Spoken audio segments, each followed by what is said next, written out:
Good evening, RPG Limit Break, and welcome to match one of this best of three series between zilch6 and Fleury14.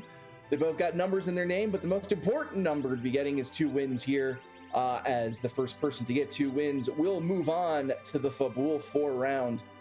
My name is Smithy, and with me in the comms booth today is Gambit017. Gambit, how you doing today?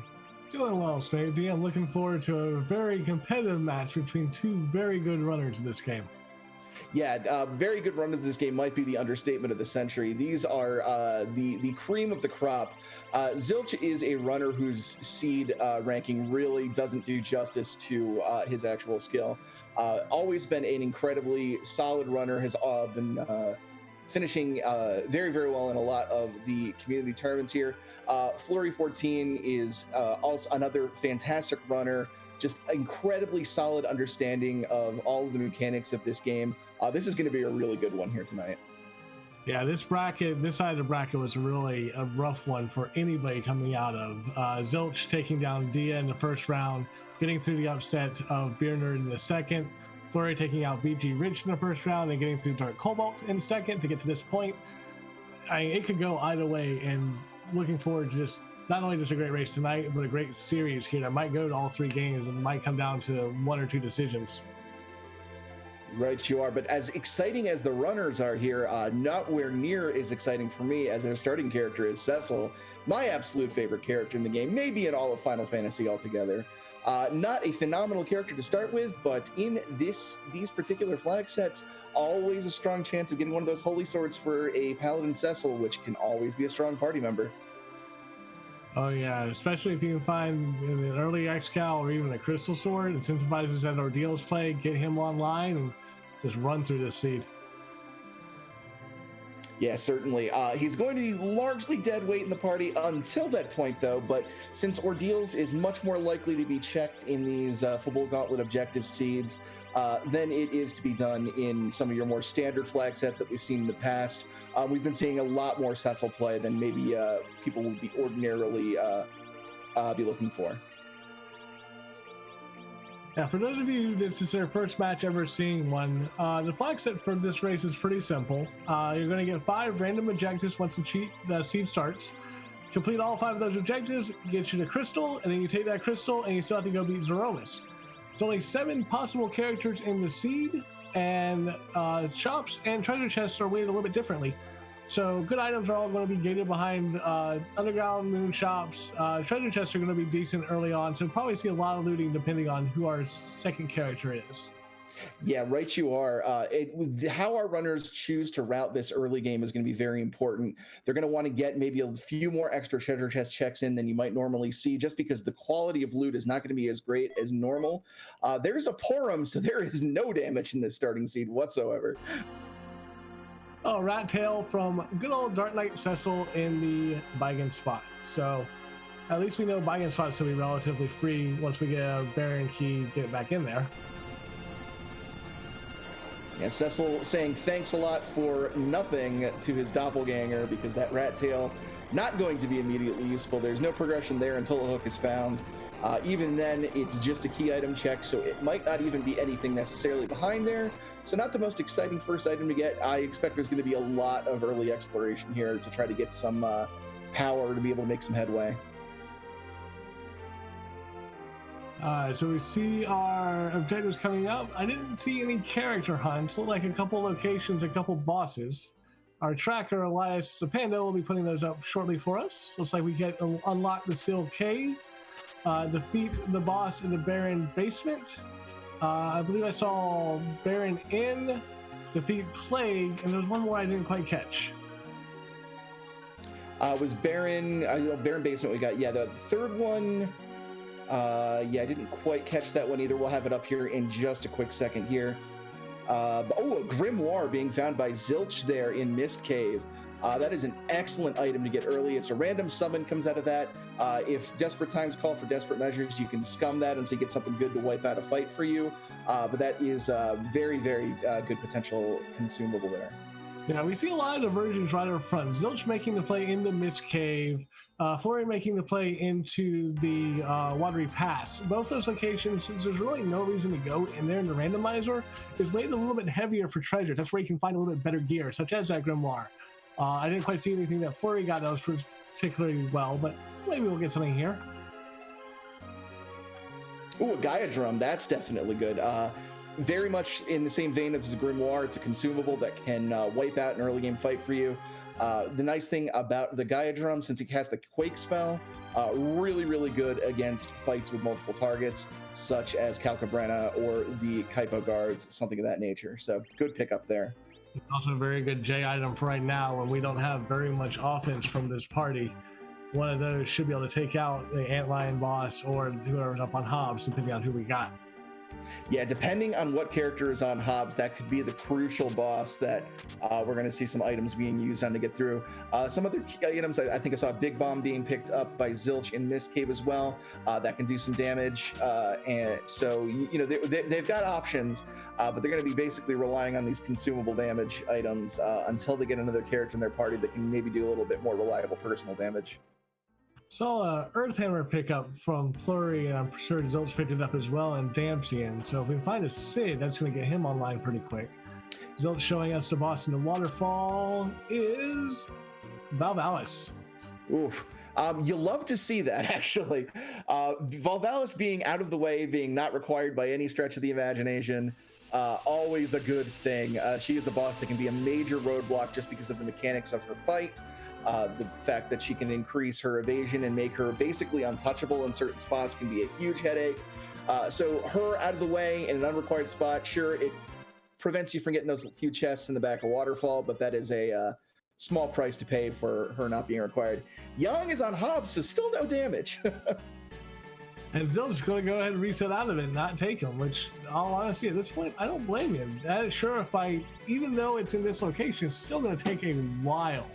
And Yang is not going to do any help right here. Yeah, not to mention that you're going to have to be dealing with all those counterattacks from Asura.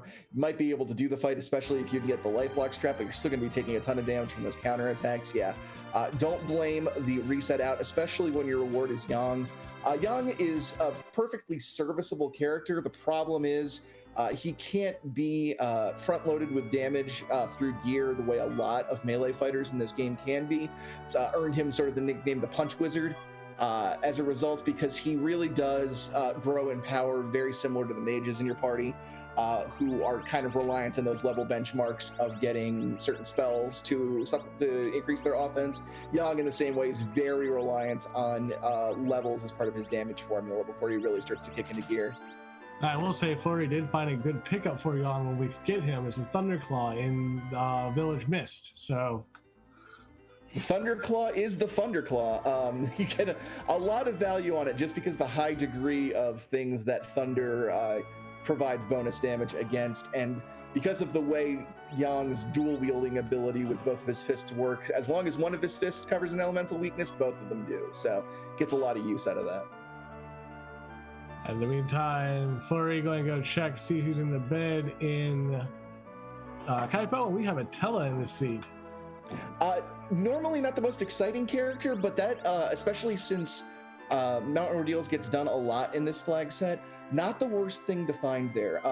That puts the D-Machine grind as a potential, late game way to gain experience for your party. That puts that on the table since you'll have access to that weak spell. And that's big because our characters our runners are not going to have access to sirens through shops. So the typical grinds of using sirens to get rare encounters, not exactly an option unless you find Edge and you start stealing them from alerts or something like that. Oof! That is a nasty Wyvern on Antlion, but Zilch does get the Starveil off and should be able to take this out pretty quick. There you go. The one disadvantage there is that Porum's not going to get any XP from it. Those first couple levels are nice to be able to get Cure 2 and get going on her. Twin Harp, which puts music on the table, but without any physical damage to get through Dark Elf spot, I don't think our runner's going to be checking that anytime soon. Yeah, that might be put on the back burner till we can get at least some better melee going on, such as maybe even picking that Yang up and getting him at least some levels. Yeah, right you are. Night2 in chat pointing out that, yeah, underground access can't be behind the harp. There is a safety check in place that certain incredibly difficult bosses, such as your Wyverns, your Golbezes, your Vivalises, cannot gate progression into the underworld. It's a safety check that's on by default. It can be disabled in certain flag sets. It's not disabled here. So that means that that Twin Harp cannot ultimately lead to your only access to the underworld. It still could be underworld access, but that would mean that there would be some other way to get to the underworld as well. Correct. At this point, we've only seen the one real check with this Antlion check, so could be any other place right now going on for Bull ordeals, bearing in. And we see Fleury here. Gonna pick up the Wyvern fight as well. Gets the Star Veil out, no problem there. Zilch going and finding Young with the Sora. No immediate reset. Zilch might be looking to fight this one out.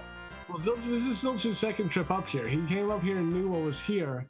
Probably saw the Twin Harp and decided, I need to get a melee fighter ASAP. Let's go ahead and take this now. That actually is a good point. He did actually already know that. So, yeah, feels confident in his ability to take this on right here. I imagine. Okay, going to throw out that Gaia Drum. Smart play here. That's going to be a lot of damage. Should be able to take this spot out with relatively little trouble after a couple throws of consumables here.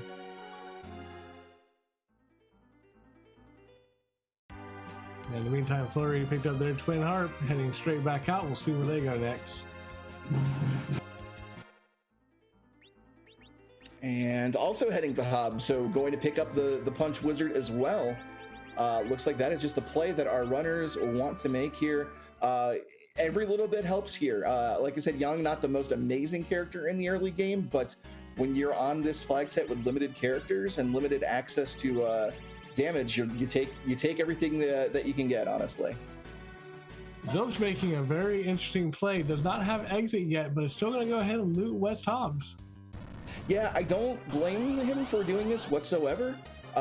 You're kind of hurting for equipment and items right here. Picking up a couple good things, 20,000 gil chest and the Zeus Rage.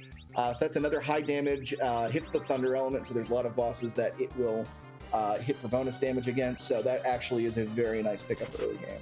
Yeah, the Wizard Hat's also going to be very helpful for Forum to help keep her alive through part of this early game.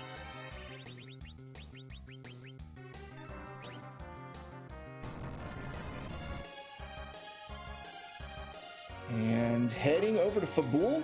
Is this a shop check, or is he actually going to do the Fabul early here? Would not blame, or would not surprise me at all if we're going to see a check for the Fabul defense spot here, just with how limited your options really are at this point. Yeah, I've had the pleasure of watching both these runners run, and they both tend to like to do the Fabul check pretty early. They do not subscribe to the River's philosophy of fading Fabul as long as possible. See, I always like the fading Fabul strategy because it feels so good when it pays off. You feel like a genius. And unless you forget Sheila 1, and then you don't. Very true. It comes crashing right back down to reality. In the meantime, Fleury looks like they're going to do some shopping percent, heading to Silvera. Zilch about to show us who's trying to invade Fabul today. And it's Golbez. Oof. Well, the knowledge there is we know that this also cannot be progression, because Golbez is another one of those bosses that is prohibited from having the sole means of progression in to the underworld with the safety check on. So Zilch going to take Golbez on. I don't think we have a scary amount of magic attack in this spot. Plus, if he still has a Star Veil left over, that's going to completely nullify everything Golbez can do. So yeah, shouldn't have a problem. Just going to have to sit through a lot of cutscene here. Fleury found Star Veils for sale in Silvera, so picking up a couple of those. Doesn't know that those are going to be very helpful if he goes to Fabul. Yeah, Star Veil is just in general a fantastic item. Keeping Reflect on your whoever uses it for quite a long time, honestly. Very useful in a lot of situations, especially the one that Fleury is going to find himself in here shortly, as he's going into Fabul Castle as well. So at this point, Golbez is about to start the actual fight. took down Plorum on Zilch's side, and we'll see if he can get the Star Veil off. Looks like he should be able to. Yeah, some good use of run buffering there. While the text is on there that says that you can't run from the fight, the ATB system essentially pauses and does not continue. So while you've got that message up there, you're free to menu to your heart's content without fear of enemies getting closer to an attack. So if you're wondering why our runners do that from time to time, it's basically buying themselves some time because they're menuing it.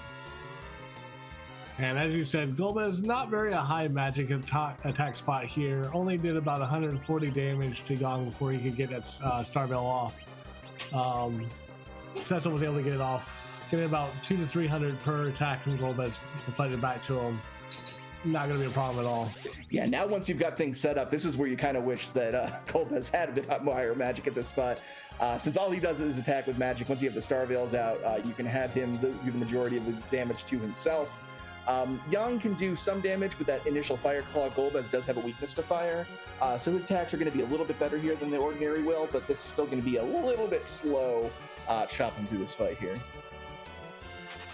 Yeah, and you got to worry about what just happened to Zilch is the Star Veil just ran out, so... Yeah, they last a long time, but they are by no means infinite, so... Once they go off, you've got to put them back up, and I believe Zilch doesn't have another, but that Boreas is going to do it, gets him through the fight, and he'll be moving on. Fleury is going to have a much easier time here, having been to Silvera and picked up Star Veils beforehand, is not going to have to worry about running out of them like Zilch did. Yeah, Fleury also using some of the J items, used a big bomb right off the bat, did over 1,000 damage right off. Only a ninja star from the King of Fabul, so... Yeah, that kind of hurts, but it's a check that you have to make. You can sell it for good cash. Granted, we're on quarter sell prices, so maybe not as much as you ordinarily would. But it does give you access to those chests behind the throne room to check, which can have some decent stuff in them.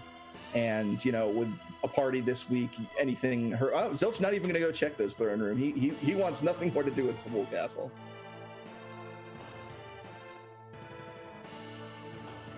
The question becomes, do you want to go to Ordeals next, or do you go straight back to Baron Inn?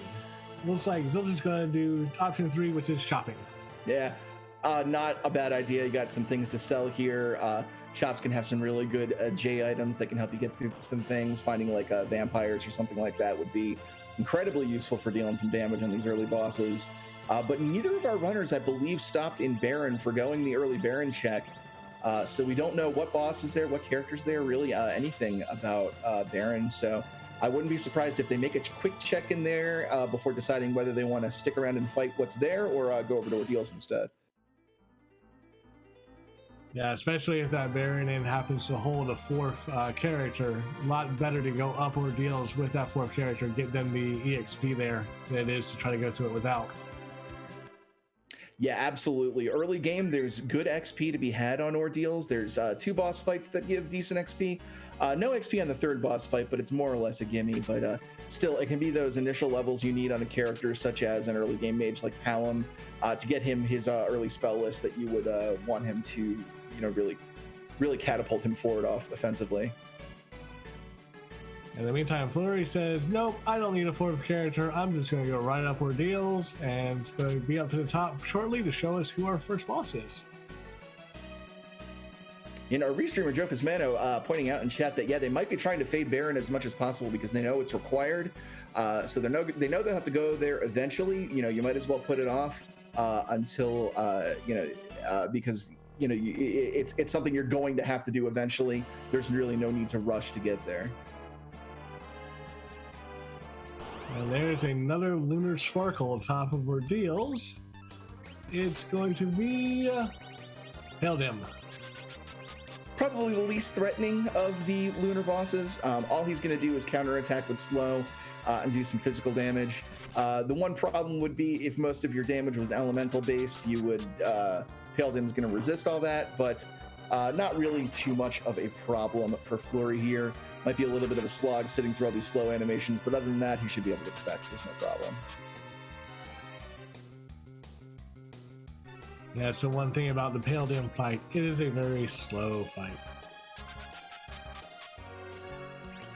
And Zilch is going to be making that same play. So as our runners are doing this, I wanted to go ahead and give a quick shout out to our behind the scenes team for putting everything together today.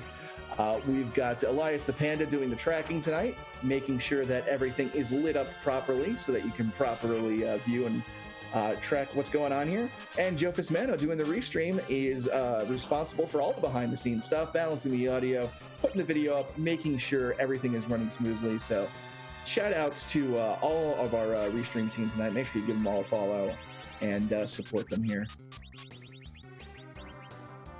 Yeah, Zilch made one interesting check before climbing Ordeals. He actually checked the chest in the Chocobo Forest below Ordeals and picked up a Dragoon helmet. It's going to be very helpful once we get Cecil turned into a Paladin. Yeah, not only is there a massive amount of defense on that Dragoon helm, but also any piece of the Dragoon equipment when equipped gives you half damage from any of the 3 elements, fire, lightning, ice. And that can be incredibly useful in a number of situations. Oh no, that Grimoire! Oh, Ifrit! And so we were just talking about elemental damage, and that's the problem. Yeah, Gildem will take your elemental damage and absorb it if it comes from a spell source, and half of it comes from a physical source. So one thing, if you try to throw this, you better hope you get a good roll, otherwise you're just wasting a Grimoire. Yeah, there are a number of... Shiva's not going to be any better.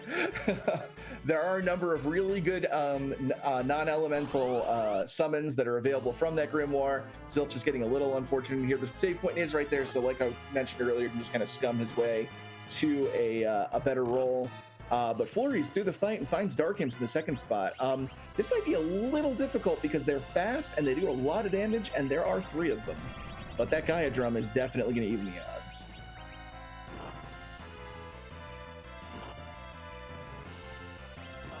And completing the trio of primary elementals, there's Ramu. So at this point, what are we going to guess for next? Is it going to be Sylph? Is it going to be Chocobo? Possibly Ashura? I just want to see Bahamut at this point. Come on, Zilch has suffered enough. Looks like Zilch is abandoning the Grimoire plan and just going to go ahead and brute force it.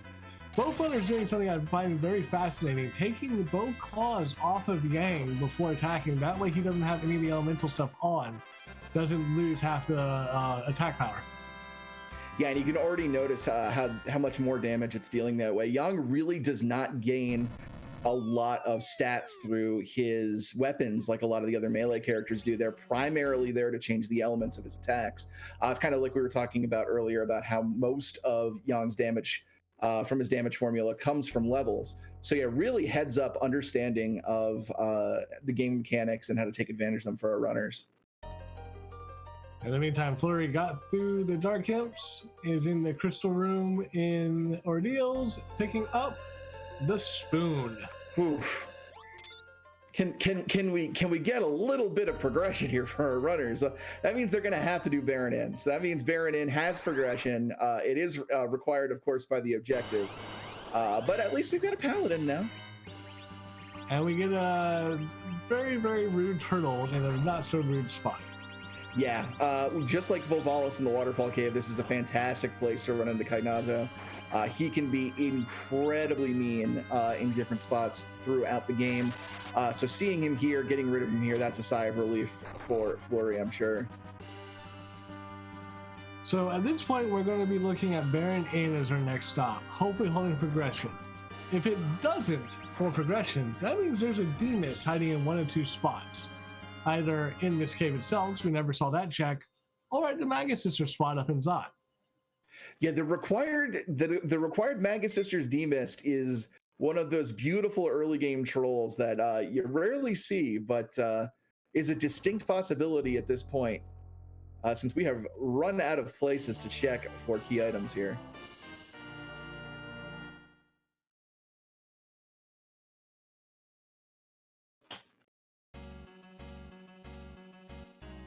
So in the meantime, Fleury has taken care of Kainazo. It's heading back down the mountain. Zilch is still pegging away at Paladin.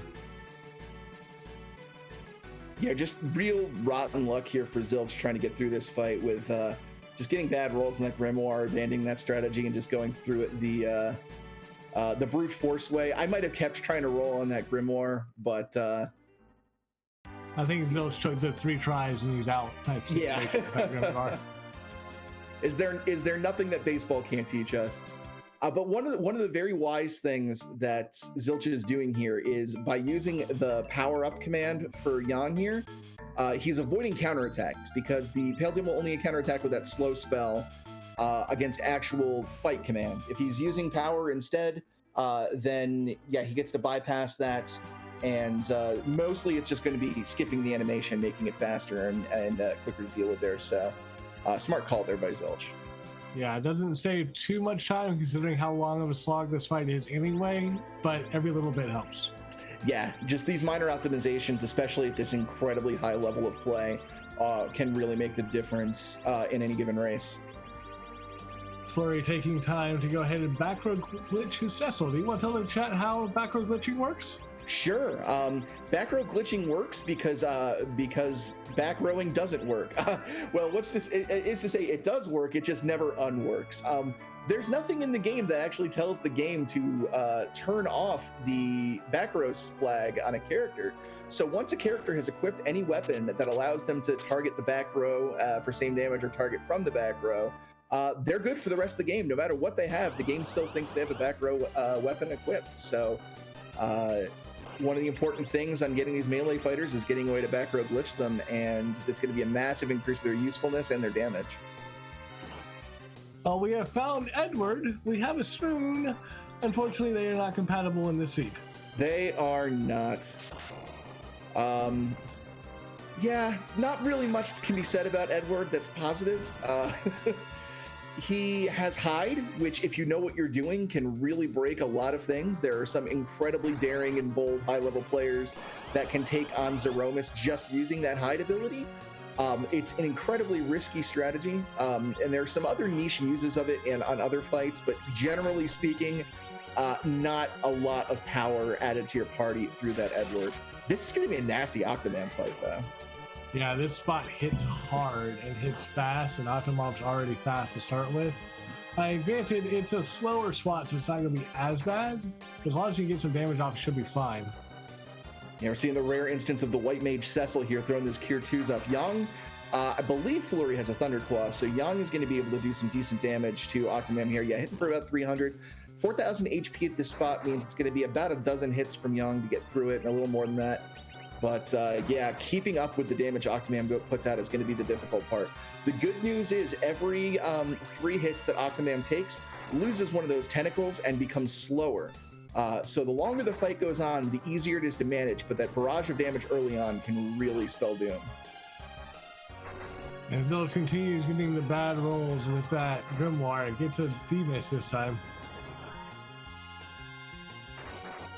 One nice thing here is now that Porum's revived, Porum is going to be at critical HP, and the advantage to that is when you have Paladin Cecil, he will automatically use the cover ability on any of your allies that are in critical HP. Can be really, really useful against bosses like Octoman that only use physical attacks. And Baron in is doubly required because not only is it objective 3, but it gives us the ability to get to objective 2. And we're still missing progression. Yeah, so this is going to be a chain that takes us into Baron. Hopefully will lead to some sort of progression. If not, it's a demon stunt. I'm wondering if either runner decides to take that gamble on that Twin Heart. Now that they've got Cecil online and they've got a Yang, see if that has, say, the Magma Key or the Hook. Yeah, it would be a huge gamble because you know that actual underground progression has got to be somewhere else other than Cave Magnus because of the bosses that we've seen. So it would be an enormous gamble to take that. However, you know, if you're looking for a way to differentiate yourself from your opponent, that's a good way to do it. Risky, yes, absolutely. But we are still looking for a boss out there. So, I mean, there could be some ancillary benefit to it. If Plague is the boss at Dark Elf, you know, that's always an option that's on the table. In the meantime, Fleury checking the weapon and defense shop there in Baron finds a curse string. And meanwhile, Zilch is getting through the Dark Imps with the power of Titan, making those Imps feel under the weight there, and finally getting through his ordeal's journey.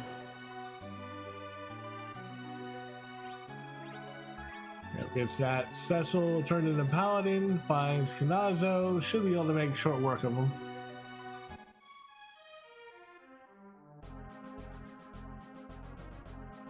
Meantime, Fleury is about to go take on our good old Dark Knight in the buy-again spot. And we kind of rushed past it real quick, but yeah, you mentioned finding the cursed ring there. Always good to have that in your inventory. It's harder to find in the T Pro and S Pro flag sets than it is normally, but what it does is it nerfs the stats of the character who equips it.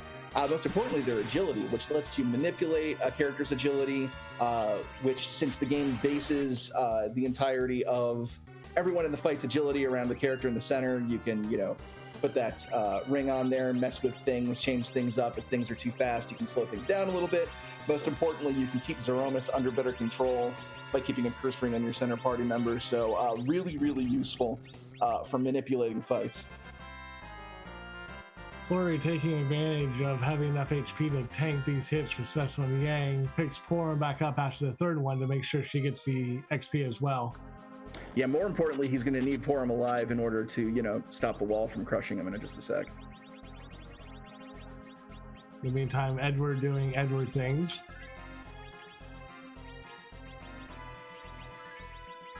Doing his best Dragoon impersonation and tanking the floor like he does best.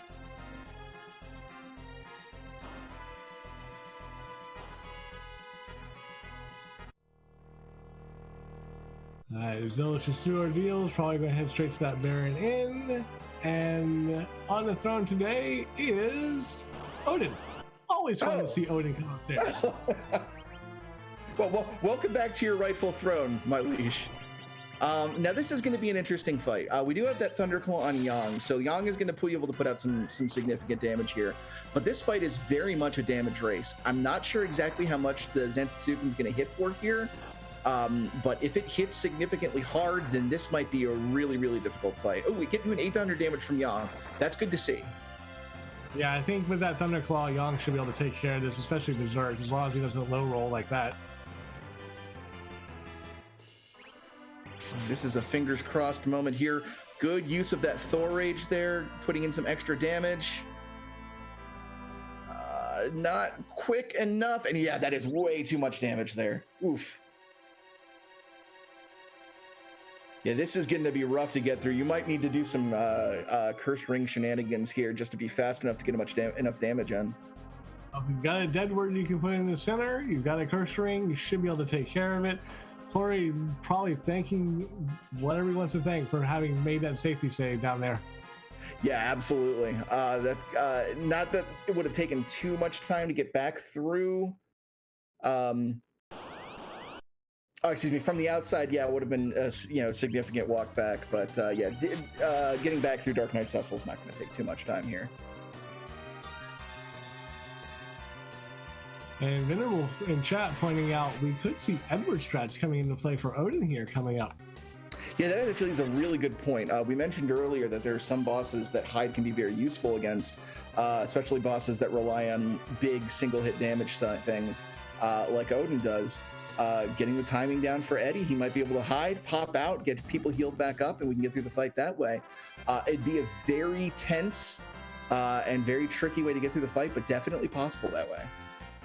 I was thinking more trying to use Odin's script against him. If you let him use Odin twice, once he raises the sword a third time, if you hit him with any type of lightning elemental spell, such as a Thor Rage, it triggers an automatic kill and ends the fight. Huh. As a commentator and admin, of course I knew that. Yeah, I absolutely knew that was a strategy. That is definitely the Edward strat I was thinking of. I was testing you. You passed Gambit. If I remember right, Odin will say he has been thunderstruck.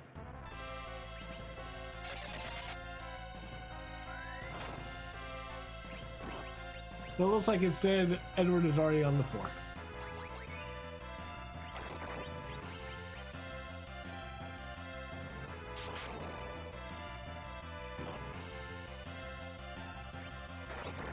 In the meantime, Zilch getting through Baron in, gets their Baron key.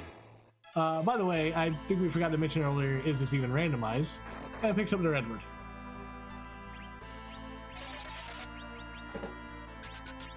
A lot of damage coming out from that Yang. It's going to be a... Ooh, it's going to be close. I don't think he's got the damage. We got some kamikazes coming out from Cecil, throwing everything and the kitchen sink at Odin. Is it going to be enough? It is! Yes! Nice! Woo! Boy, that was seat of your pants there by Fleury. Very, very clutch.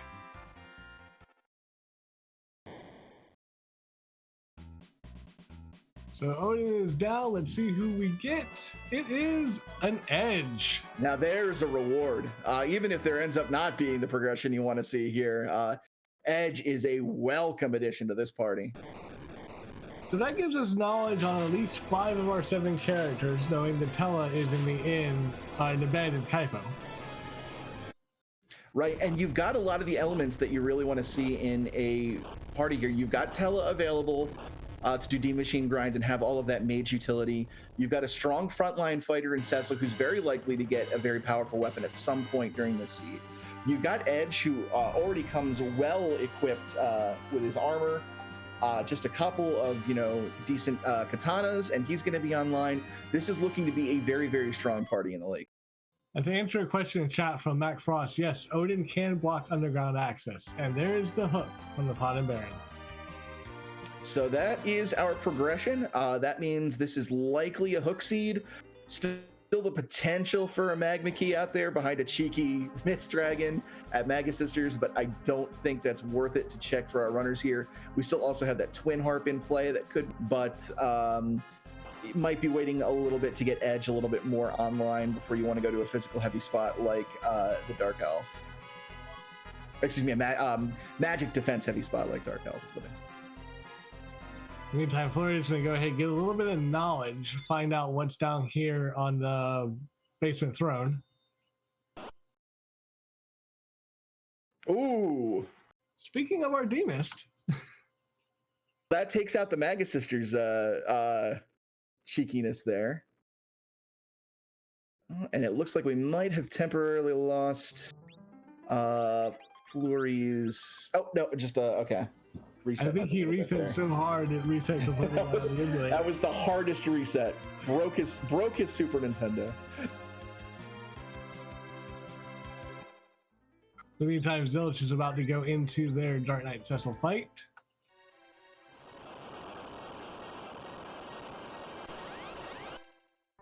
And I guess Fleury probably just checking the spot, see if Plague's here. Yeah, you don't want to leave anything untouched at this point. Oh, and we get to see that it's Sub-Zero Edge Knight, one of my favorite palettes for Edge. For those who don't know, who don't follow Free Enterprise, we have, I think it's 12 alternate palettes for every character that randomly picks one for every seed, all of them done by our admin Scala Kitty. All of them a reference to some other Final Fantasy video game pop culture of some kind. They're all fantastic. Try to see how many references you can spot.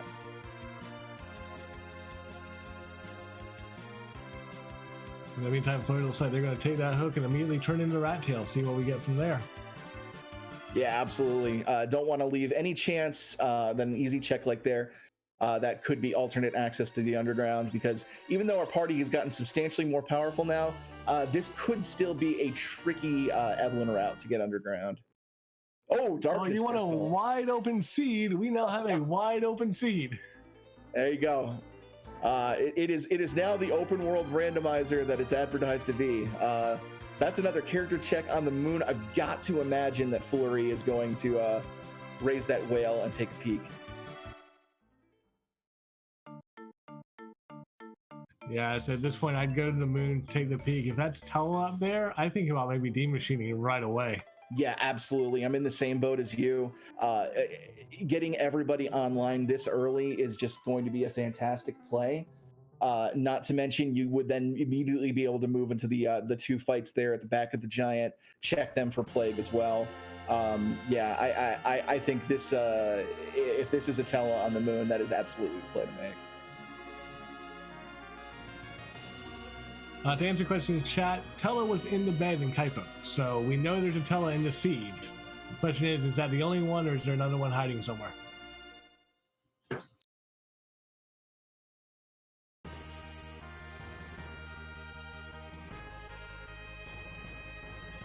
In the meantime, Zilch is in their Odin fight, gets that Berserk off on Yang, hides Edward, so hopefully even if things go south in the first part of the fight, might be able to take care of that second part with the Thunderstruck.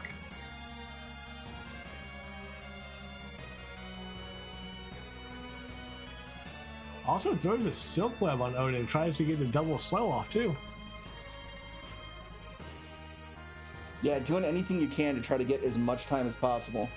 Don't underestimate how much utility you can get out of that Silk Web. It's 2 layers of the slow spell, and when you're pressed for time, like you are in the Odin fight, that can definitely make a difference. Yeah, chat pointing out, you can tell that Zilch's Young does not have a Thunderclaw, only doing about 200 damage. That's not going to get it done in this fight. Yeah, and that really seems to have been the major difference between Zilch and Fleury this run. Is Fleury has made just a few extra treasure checks, has gotten a few more of these, consumable and equipment items that have really given him the edge over Zilch in a lot of these fights. But Zilch showing off those Edward strats here. There's your second Odin. Unfortunately, Odin's strong enough to one-shot Edward with a punch. Yeah, and that's still got that as a problem, so gonna have to find a workaround for that.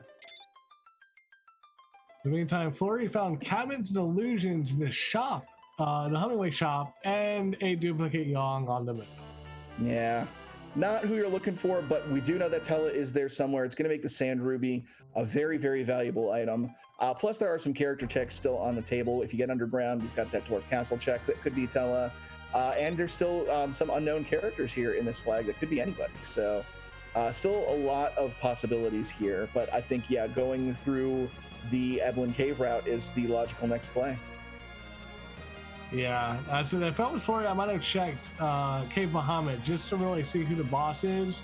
I know we picked up a couple exits somewhere along the line. Could have exited back out if it wasn't a free boss, but going to hook route is probably the right choice here.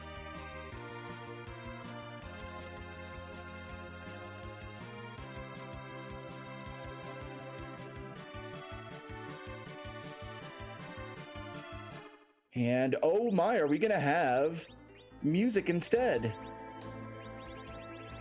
Is Fleury gonna give chat the thing they want?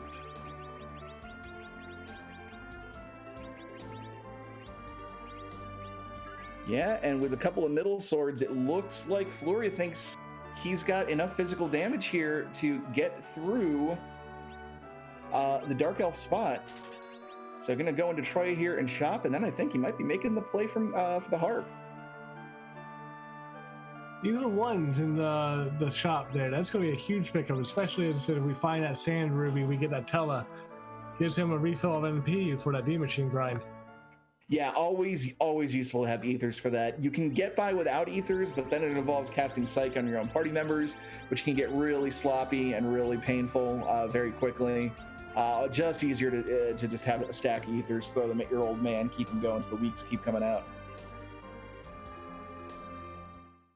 And yes, we're going to have a Cave Magnus check, so get ready for some tunes.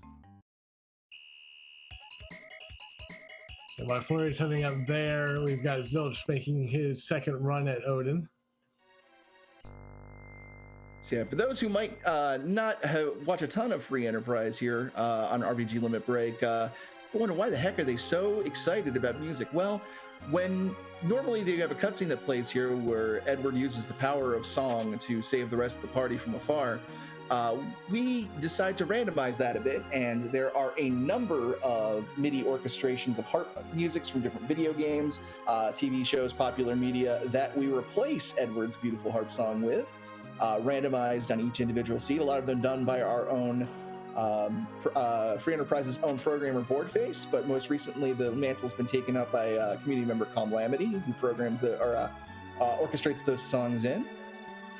So once we're finished with the initial cutscene fight with Dark Elf, listen up and see what song we get here today. Many times, Zilch looks like they're trying for power overwhelming. I unfortunately don't think they're going to get there. Yeah, it just does not have the gear loadout that Fleury did, and yeah, there's the Zentetsuken, and down goes. So Zilch just having no end of problems here this evening. It's really been unfortunate, been roadblocked by so much. In the meantime, Dark Elf is taking down the party, and we're going to be quiet and hear what Edward has for us tonight.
Okay, I think we've let music loop enough times. There's just way too much going on. That's Plague. That's one of our objectives. That's huge for Fleury. Meanwhile, on Zilch's side, he found a freaking lightsaber inside of Baron Castle. Everything's going crazy right now. Like the whole scene's been turned upside down just because Fleury went to music.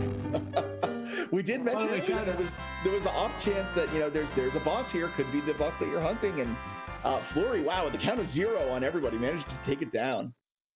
Yeah, that was very beautiful Final Fantasy 1 Village music. It's perfect for this, and Fleury taking a commanding lead right now, especially if Zilch feels behind Faye's Twin Harp. So this might be a shot in the arm that Zilch needs. The light sword, the third best sword, maybe not third best, one of the better swords in the game for Cecil. Definitely an endgame item, and is going to increase Cecil's damage substantially. I don't know if it's going to be enough damage to just get through it on brute force, but it should help out a good bit. Yeah, hitting for almost 400 a swing now. In the meantime, we just got some Artemis arrows from Twin Harp, so not really good key item wise, but again, the Plague being there is the real value. And if we end up stuck with Eddie in our party for any significant amount of time, finding a decent bow from him with Artemis arrows can get some value out of him. He'll plink for some good damage with a bow, and he has incredibly high agility, so his turns come around very frequently. So be surprised how much damage you'll get out of him. Maybe not as much as you would hope from an endgame fighter, but he can hold his own a little bit. Zilch again going for power overwhelming is Zerk Cecil, Zerk Yang, and Val Zerking Edward.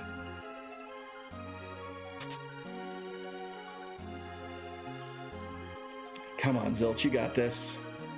I believe that Edward is rocking some lit arrows. And he is. Yeah, it's got to be for the. Oh, very, very nice. Yeah, it had to be lit arrows for the amount of damage being done there. So finally, Zilch is through. Got to be breathing a sigh of relief, but can't relax right now. He's got to feel like he's behind at this point.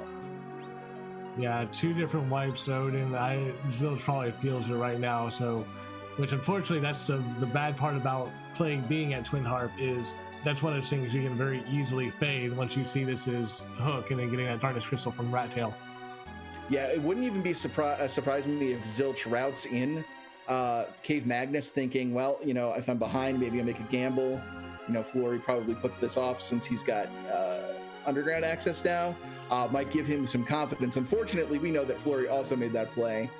Isn't going to be an actual advantage for Zilch, but hopefully he does not put that check off. And ooh, there's Tella. Our D machine is now online. That's a CPU at the Rubicante spot. Not very scary, just more annoying. Yeah, that's what I see, and I roll my eyes, and I, you know, get my phone ready because I'm going to be checking Twitter a lot during that fight. Yeah, now CPU is not a frightening fight by any stretch of the imagination. All the damage that it does is based on your percentage max HP, so it can't really surprise you with burst damage. It just has a lot of HP, and all of that HP is on a unit that's going to be in the back row, so unless you're back row glitch, it's going to be taking reduced damage, and it's got wall set up on itself, so you can't really hurt it with magic either. Not a fun fight, especially in a spot with that much HP, and yeah, looks like Fleury is out. I think we might see a D machine grind here. Yeah, I 100% agree with this play from Fleury heading back out. Zilch heading back down to the basement. It's going to take a look, find a D-Mist on that throne. We'll know we'll have to come back there later and take it out. Yeah, D-Mist certainly doable at this point, but it would be, if we said the CPU would be a slog, this would be even more so. So it well, if Zilch fills behind, knowing this is doable, he might actually go ahead and take this. Yeah, it's a distinct possibility. Let's see what he decides here. No reset yet. Oh, is the mad lad going for it? He's thinking about it. And no, there's the reset. Okay.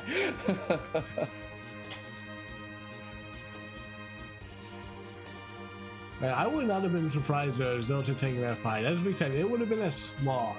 It would have taken time, but D-Mist is only going to hit 3 characters basically around and then go into mist form, giving you time to heal back up.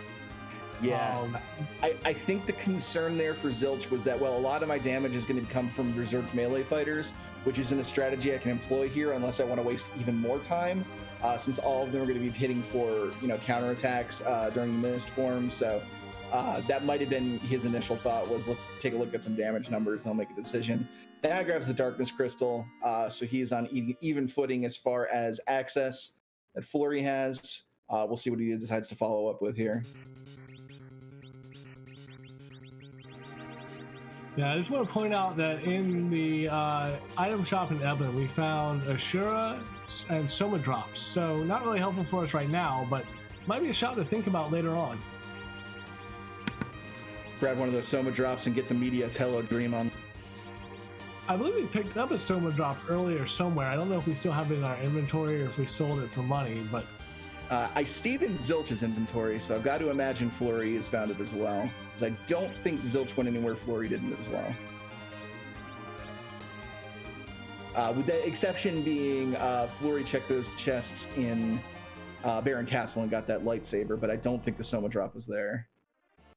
No, I want to say it was in West Hobbs, I believe, and that is Gauntlet at Elements. If it's 1 blue robe, you'll love to see it. If it's 3 blue robes, you hate to see it. So yeah, Fleury's gonna do himself a D machine grind here, and he's still gonna get it on the first encounter. He did. I was looking at my lovely step counter, and that is the correct spot for the first try. There you go. Gosh, fortune smiling on Fleury here tonight. That can be a somewhat annoying encounter to run to, especially if you're doing it blind and not having a step chart handy, but Fleury getting it first try. The idea here is that every time you hit that searcher, it's going to spit a D-Machine reinforcement out at you, which gives a decent amount of experience. You can use the life glitch to revive it and get essentially double the experience for every one of these dragons, sometimes triple if you can buffer it properly and get multiple people queued up. I don't know that that's going to be strictly possible with this team, But the end result is that tons of D machines go down, tons of experience points come in, and Fleury's not going to have to worry about his party strength for the rest of the seed. In the meantime, Zilch is making the play in the Twin Harp, so we'll find that play. We'll be very happy that he did this. Yeah, this is really good to see from Zilch. He's not going to fade this check.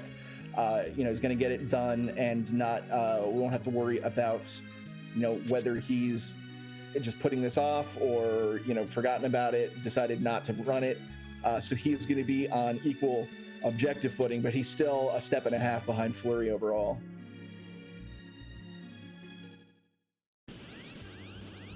And Jiva0 pointing out in chat that, this is such a melee-heavy party.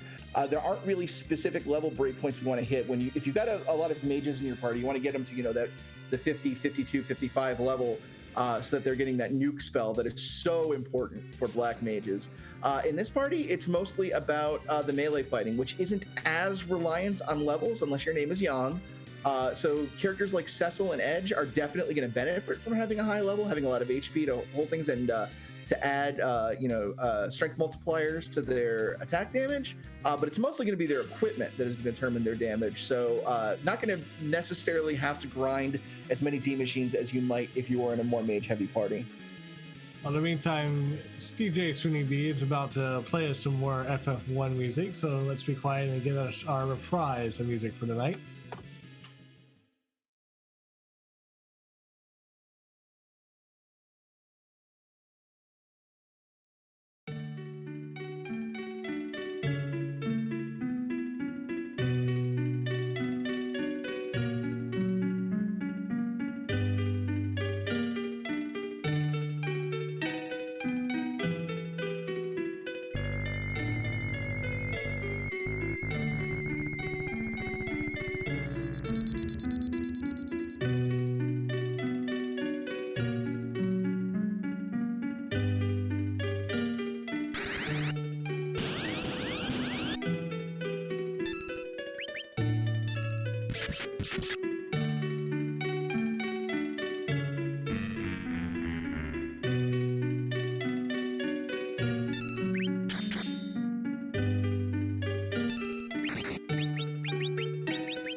Thing about this fight for Zilch is having that lightsaber is going to make it go a lot faster than Fleury's did with Cecil. And also killing off Edward, looks like they're going to try to keep him for an agility anchor, at least for right now, until we find that Tella. Might have just been killing him off to revive him and get the count reset here. But yeah, wouldn't surprise me if he tries to end the fight with him dead, just to so that the option is still on the table.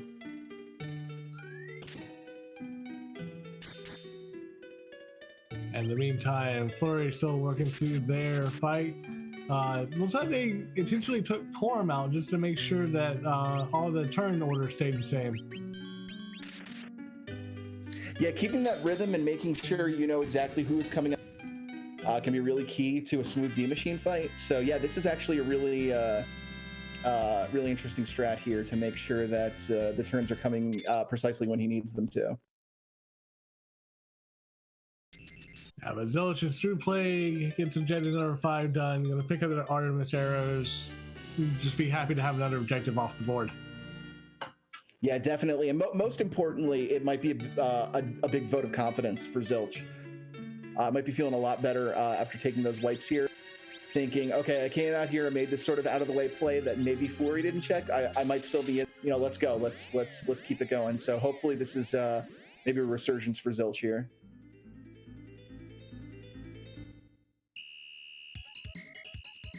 So Zilch is also not raised to will again. I wouldn't be surprised to see them fade that and go straight into the ground, get that Tella, and then maybe come back and come grab that whale. Yeah, it'll be interesting. There wasn't really much value to be grabbed on the loop. Dais with just Yang up there. So it might be a chance for Zilch to get a little bit of time back and catch up to Fleury at this point. If he decides to go immediately into Eblan Cave and not go to the moon first, and it looks like that might be exactly what he's doing.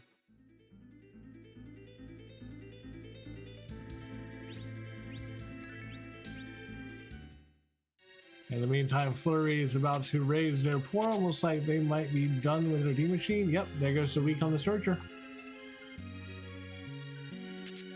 All right, so let's get your guesses in chat for how much XP this is going to be worth. If anyone has actually been counting dragons, then I applaud you. Cool, 605,000. That is a little small chunk of change there. Not quite the Cure 4 on Portal, but it does have Cure 3 is right there, so another fight or two should get her up there. Oh, and a tent for his troubles. There's the real prize there.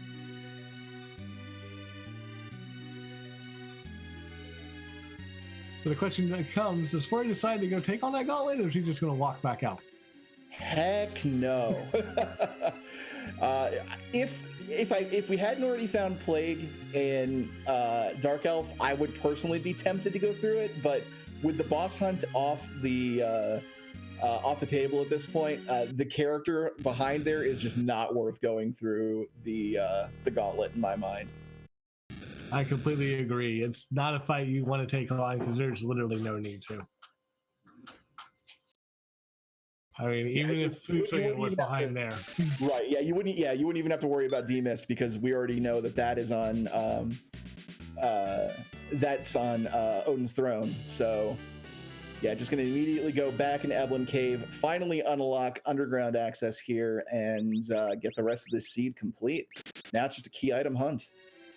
I love how Zilch named Tella value in his seed, so.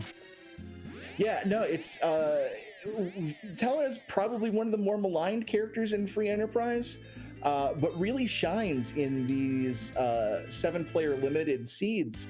You know, when he's there, a lot of people would find a Fusoya and just immediately dump Tella because really Tella doesn't bring anything to the table that Fusoya doesn't do better. But now that you can't be guaranteed a Fusoya, you're just as happy to find Tella because he's got that strong, diverse spell list that provides so much utility, gives you access to that D-Machine grind that's so useful in getting your characters up to speed. Tella really has been seeing a lot more love here with this flag set. There's a reason I named him best in my bracket match. Age over beauty. Honestly, though, I think Tella's got a pretty righteous beard, so he's got age and beauty as far as I'm concerned. It looks like Fleury might be heading back to go ahead and take care of objective number 2. Take on that D-Mist. Very interesting here. I kind of like this play because you get the bonus round from it.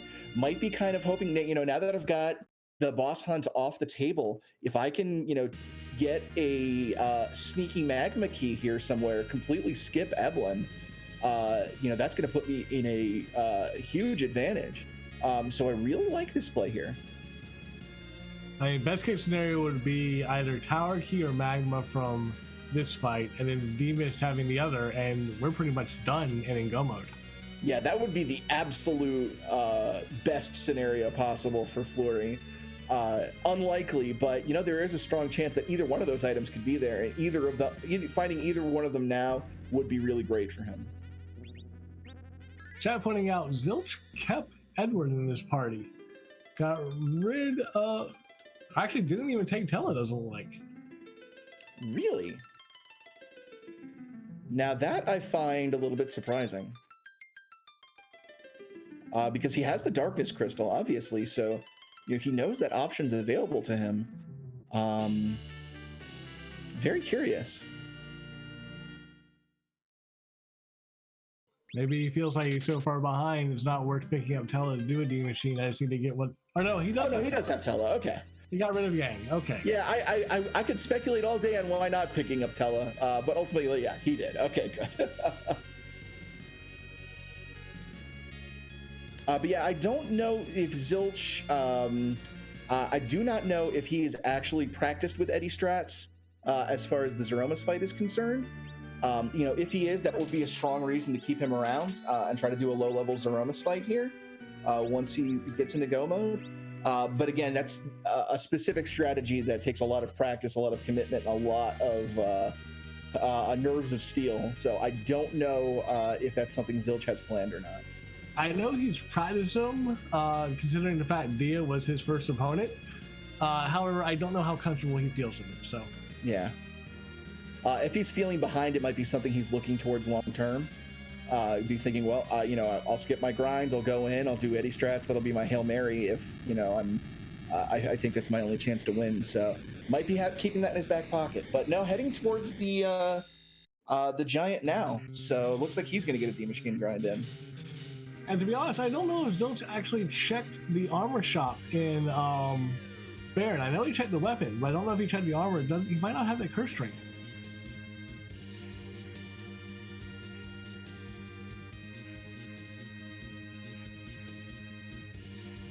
Meantime, Fleury getting through that D-Miss fight takes care of objective number 2.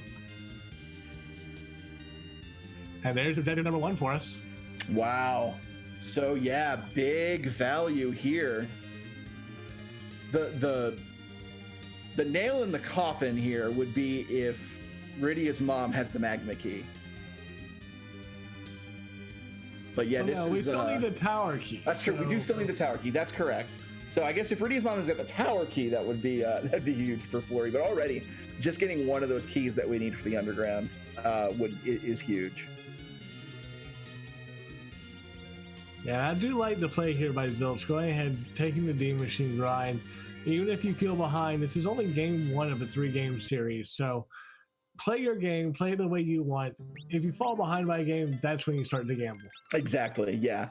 Our runners are sort of in a position where they've been on a knife's edge up to this point in the tournament. This is the first time where they can kind of let their hair down a little bit, play around, do what they're comfortable with, because they're not necessarily out of the tournament after one round. They can go back in, readjust, recalibrate, do whatever they need, and they're going to have to lose twice to be out at this point. Rydia's mom saying an apple a day keeps her away. So much for the bonus round. So now finally, I think we're going to finally have a play on Heavenly Cave. Well, to be honest, again, that CPU fight, even at this level, is still going to be a bit of a slog. So I can see them trying to fade that as long as possible. Yeah, I don't know if Fleury used it on D Machine, or excuse me, not D Machine, D Mist. I didn't specifically see it, but he might have used it while I was looking over at Zilch's screen. But if he's got that spoon still, I'd be so tempted to just throw it at CPU and get that fight over with as quick as possible. I know he was darting stuff with his edge. I just don't know if he darted the spoon or not.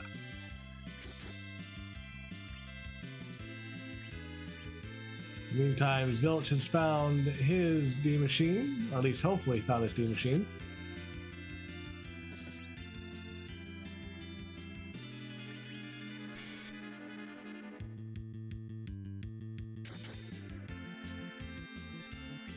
And now we'll see if Fleury is going to hunt that Mad Ogre chest. Doesn't look like it. Skipping the chests. Feels confident in his team here. Don't blame him. You would get some equipment out of that chest, but with a lightsaber and some decent katanas on edge, yeah, probably good to go at this point.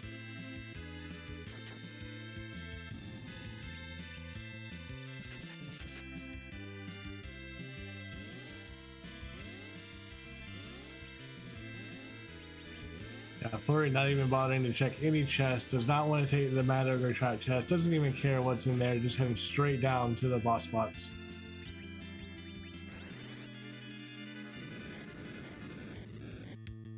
Actually, yeah, Noame brings up a good point. I don't think Fleury actually found the lightsaber. I think he didn't check any of those chests in Baron Castle, and I think it's only Zilch that has the lightsaber. So, I think Cecil might still have that firebrand, honestly. And that's Elements at King Queen Evelyn today. Yeah, not a difficult fight by any stretch of the imagination. Let's see if we see some. No, I'm just going to blink up. I was going to see if we're going to see some offensive healing here from Forum, but now taking the safe route, getting the team blinked up, since all Mylon is going to do is punch. Yeah, but at these levels, that punch only doing about 700, only doing 3 damage to Cecil. There's not going to be any problem. And Young, 1 shot. Yeah, taking advantage of that fire elemental weakness, skipping the trigger for the HP refill, and the switch over to the other characters. So, yeah, dispatching that very, very easily. Fleury said, that was easy. This fight's easy. I'm not even going to take a safety save. Let's go CPU. Yeah, let's see if we see some spoon flinging here.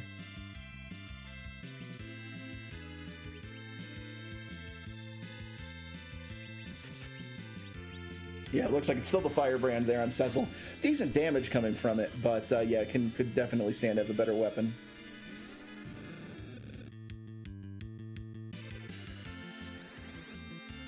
So it looks like based on the amount that Remedy is healing for, we're looking at 21k that we got to get through on CPU. So that spoon, yeah, does get darted. That's a good start, but that's only about half the damage we need to do. And yeah, that's definitely a flame sword that Fleury Cecil is still rocking. Yeah, not a terrible weapon, but definitely mid-level. There certainly are better weapons out there for Cecil to get. But Yang doing about 1,000 per hit. Edge just starting a couple of other things, about to start attacking themselves. Shouldn't be too hard to get through this the rest of the way. Yeah, and I don't think we found any sort of boomerang full moon for Edge, so I don't think he's back row glitched, which would be why Fleury is relying on darts here to do damage with Edge, because he's going to do reduced damage to the back row, which is where CPU is. But I think we're quickly running out of things to throw here. Yeah, the last ditch dancing dagger throw. That's going to be the end of our throwables. It is enough. That is enough. Now we've just got the attacker bit to get through, and we will have our first runner in the underground. Now, normally in a seed, if you're looking at first person underground in an hour, 8 minutes, you're asking what has gone wrong in this seed. However, thanks to that darkness crystal and an early D machine, we're just going to run straight through the rest of this. Yeah, this has been a bit of an abnormal seed when it comes to routing your way through it, but Fleury's been managing it. I wouldn't say that Fleury's really made any serious routing errors or anything at this point. It's been going through the seed just fine. It's just been an unusual seed. I mean, right now, the only real difference in this, Fleury showing us Maggot Scissors atop the tower, the only real difference is the extra wipes that Zilch took to Odin. Yeah, honestly, that has been the difference in these two runners right now. They've essentially been following the same path, but yeah, it's just Zilch struggling against those few fights, and it's because he went and checked just a few fewer treasure chests than Fleury did. Fleury able to find those extra Gaia drums and that Thunderclaw that helped him speed through the fights that Zilch really struggled with, and that's been the difference in this match. Yeah, I wouldn't be surprised if Zilch decides never to use a Grimoire ever again after this season. Let's give us a nice tour through all of the idol that we don't normally see. Speaking of which, it looks like Fleury is going to the land of summon monsters here. I'm going to check that freebie chest down there in Feymarch, and probably check the 2 bosses, see what's down here. Yeah, I like this play. Zilch knows he's 1 key item away from go mode. Just needs to get that tower key, and he'll have everything he needs to complete the seed. Why not come down here, check the free chest, check the bosses, if any of them can be done quickly, since you've already powered up your team with the D-Machine grind. Yeah, there's a lot of value to be had here. There's a Legend Sword that's 1/2 of an Excalibur for Cecil. We're happy to see that. Also picked up another curse ring. You bought one? Here, have another one. Got 2 hands. Curse both of them. Ogreax is in the shop. It looks like Fleury's going to be Team Ogreax for a while.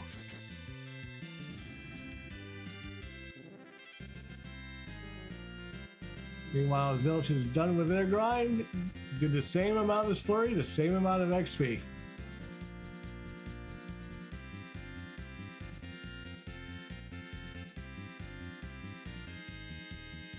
little bit of re-equipping here on Fleury's side. So yeah, definitely preparing to take on these fights.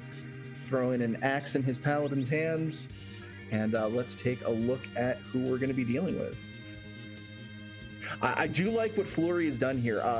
Keeping everybody at 1 HP, just in case any of these bosses can be taken down with Cecil cover strats. So he's leaving that option open rather than what would normally be, you would normally like drop a cabin or something here to automatically heal everybody up. But he wanted to check, okay, are any of these reliant entirely on physical attack? Can I cheese any of them with this strategy? Didn't want to take that approach, so just reset out, throws down a cabin, and can go in it down there. But I really like him keeping the option open there. Honestly, I think the only better routing there would have been checking to see what that Lunar Sparkle was. If it was D-Lunars or if it was Ogo Pogo before doing the reset. That way you had the knowledge going into it. Yeah, that's a good point. That would, there's going to reset any reason not to just grab the intel. But yeah, that's actually a really smart call. Typo guards here in the Ashura spot. That's actually probably the one you want to see the most. Yeah, this fight is a little scary in the idle and royalty spots, just like most fights are, because the stats here in these spots are very, very high. I don't think we're going to see too much trouble here from Fleury. Yeah, throwing that size spell out, bringing them down to size. Going to cut through them with ease at this point, and that should be the end of this fight. I'm shocked for not life glitching them just a little bit, trying to get a little bit of extra XP, but it looks like they're just going to let the officer run away. He's going to be running away very slowly at that size, but he'll eventually escape. And only some samurai arrows from that fight, so no real value there. Yeah, the fight's done with though, and you don't have to worry about dealing with it at this point. That's kind of one of the strengths of doing an early Demon Machine grind like that, is you can just get spot after spot after spot done. You don't have to leave anything leave anything in any albatrosses hanging around your neck for later. So yeah, I think that's more so. Yeah, no progression that we're hoping for there, but it's done, it's over with. Let's move on. Meantime, Zilch following in Fleury's footsteps, still going straight to that Baron basement to take on that Demus and take care of that objective. Yeah, this might go a little bit easier for Zilch since he's got that better equipped Cecil, but there's the dart from with the spoon from Edge, so not holding on to that for CPU, wants to use them to Demus and get done with it here. Don't blame him. As I said, Zilch probably feeling behind right now, saying, I know this is a slow slog of a fight. Don't know if Fleury's done it yet, but let me get through this as quick as I can. Yeah, and no sense, if there's a chance he doesn't have to go through the CPU fight, use that here and let's see if we can get through it. Because he doesn't know that it's just Artemis arrows at Mama, but got to do this fight anyway. Fleury having a little bit of trouble with those dealers down to just Quorum and Cecil. Yeah, this can always be a tricky fight. Though the way he's waiting, yep, there goes the Starveil and Cecil. I got a feeling they're going to go for reflect strats on breath.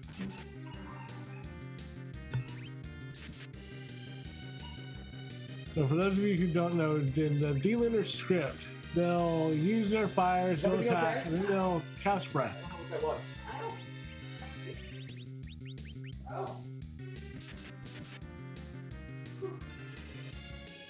Looks like breath got one of the D-Lunars, did not get the other one though.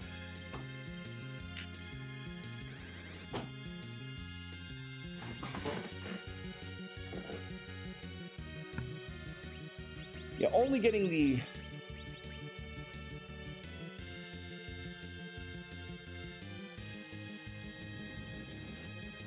That goes ahead, takes out the one frog, using some cure spells on the other D-Lunar. Only problem here is going to be, with one D-Lunar left, we're going to get a lot of the fire script. So we're going to have to rely on Porum to keep everybody healed up.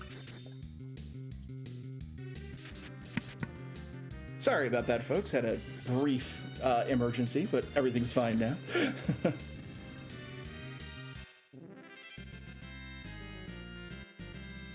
Yeah, poor and bouncing those Cure 4s, which is, even with Starville still on Cecil, is absolutely great, because while Cure 4 will heal our party, it hurts to D-Lunar. Zilch getting through D-Mist, picking up that Luca key, more importantly, picking up objective number 2. So now Zilch is now caught up in objectives, still quite a bit behind Fleury at this point, but likely will be following him underground here shortly. And we'll see. It's going to come down to routing in the underground. If Zilch decides to go a different path from Fleury and comes across that tower key before he does, all of a sudden he's back in this race. Or Zilch could decide just to go Moon, gamble underground, haunted, everything what I need's on the Moon, and could take over from that. It would be one heck of a gamble. You'd have to hope that the magma key is also up on the Moon as well, because otherwise you're going to be going through that hook route anyway. But yeah, that is definitely on the table. It's still an option. Zilch, almost making the mistake of parking on the wrong side of Mist, realizes it parks correctly. Only hurts you if D-Mist has the package. And there's the apple. So no concern over the package there, but it has definitely happened. To answer your question in chat, yeah, objective 1, unlock the sealed cave. All you need to do is unlock the door. You don't actually have to complete it if you don't want to. Well, that's value. The pan, that is quite a few checks there. Decision just being a key item in its own right. That could open this thing up for Fleury. Yeah, it's 3 key item checks, 1 from the Sils for Balking Yong, and 2 additional ones from Sheila 1, Sheila 2. Also, Fleury still has a Yong in his party, so we could see some lovely Yong on Yong violence. No one better or more qualified to smack a monk than a monk.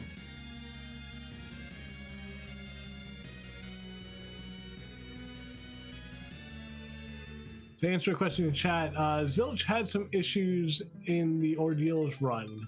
Was trying to use a Grimoire against Paladin to speed the fight up, and got Elemental rolled 3 times before giving up and taking that very slow fight, and that's what put him so far behind.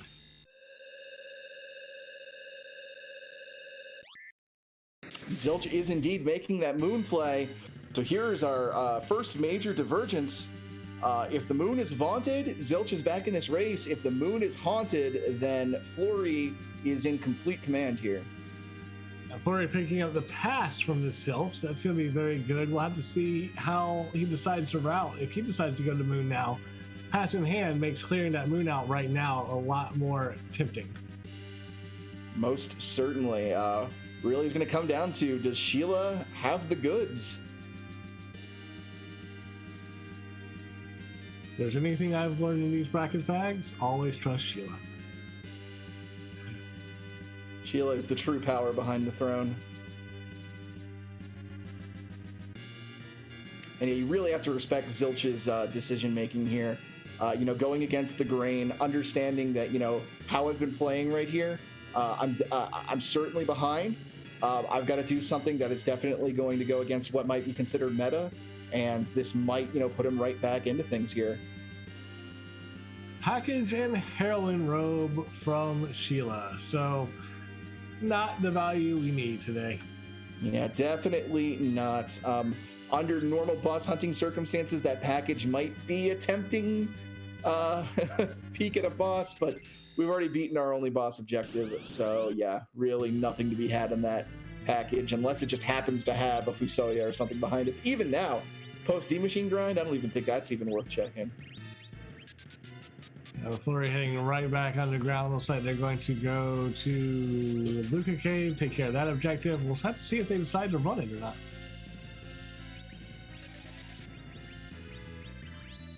Yeah, the advantage of Luke doing the sealed cave is you can always just scum out of it if it's not the item that you want. It is still a very long check, and if it is an item that you need to hang on for whatever reason, you gotta fight a boss and walk out. But no, Fleury not interested right now in going through sealed cave. Just gonna open the door and peace out. That's gonna put him at 4 out of 5 objectives. Now he just needs to find that tower key. Actually, I like what Fleury's doing here. I wouldn't be surprised to see him cabin up right here and then go right back into Luca Cave, dropping the save outside. So if it's not the tower key down here or another progression such as the Earth Crystal reset back out, you're done. Yeah, that's a really good point. So yeah, that was did it and saved it. So now he doesn't have to sit through the cutscene again if he resets out. So yeah, very, very heads up play by Fleury and good utilization of the saves there. So we are going to get a sealed cave check after all.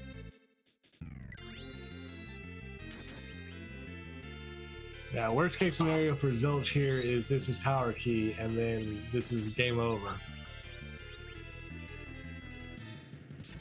There's still a lot of checks left to be made here. I mean, we've got all the checks on the moon. Zilch is only on the first one. You've got Dwarf Castle. You've got top of tower. I would love nothing more for tower key to be on top of tower just because. So let me ask you this, Gambit, as a substantially better runner of this game than me. You're in Zilch's position right now. You're about to get 2 key item checks. If one of them is the tower key, do you immediately leave the moon and go through the Eblin Cave route, or do you still play around in the moon and hope you find the magma key as well? Well, first, I think it's debatable that I'm a better player than you.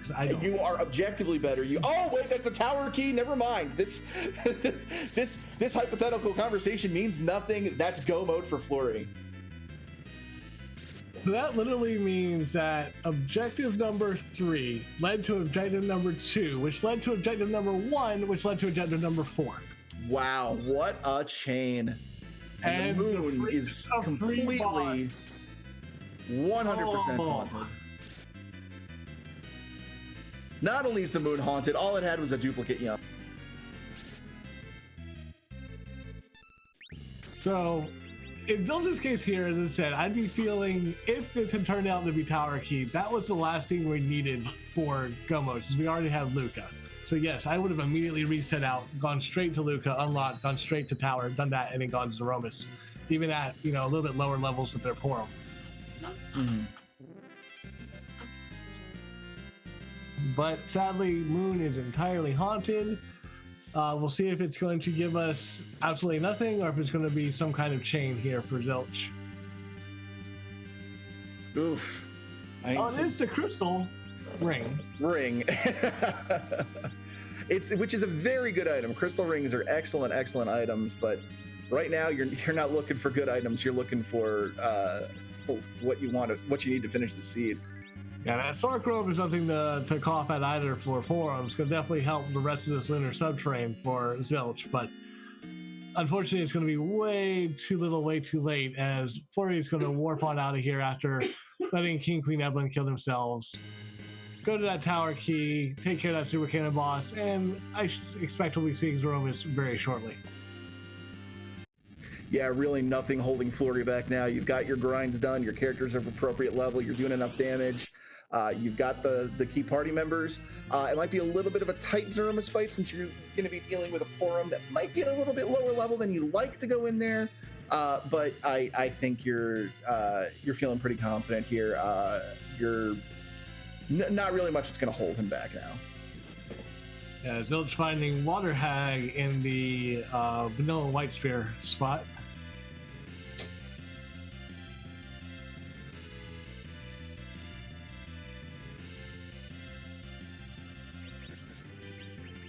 Yeah, it's always good to find Water Hag on the moon, but unfortunately it's not going to lead to anything good for Zilch here. Honestly, I'm trying to think of what bosses might even pose any type of threat for Fleury here in the tower key. I think Mom Bomb might be the most annoying just because of her extra HP she gets. Other than that, we've seen Wyvern, we've seen Golbez. Ogo, while annoying, is only going to get one wave off and then we'll take him down. Yeah, I think Mom Bomb is going to be the trolliest thing just because it turns like a 300 HP spot into a 8,300 HP spot or something to that effect. I believe it's 9,000. 9,000. However much you get from Mom Bomb. But other than that, I don't think there's anything that's going to be. I honestly don't think Dark Elf even gets his attacks off here. Oh, I'd be wrong.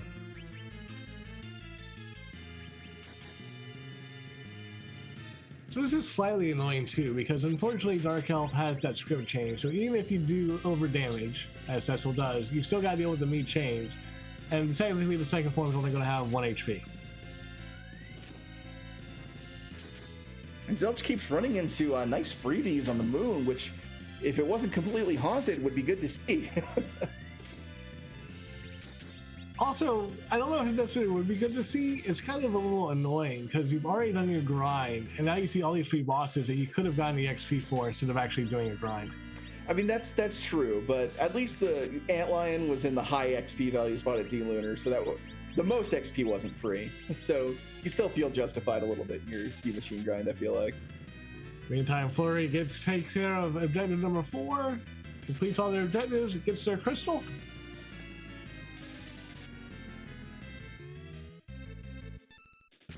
And that is go mode for Fleury. Officially. I don't know, I guess there's debate over that term. Is it go mode when you have all the required items to complete it, or do you not consider it go mode until you actually have the crystal in here? I think it varies by person. I consider go mode as soon as you have all the items you need to get into it. Other people consider it when you get the crystal and think that when you have the items, it's no mode, but it can go back and forth. Yeah.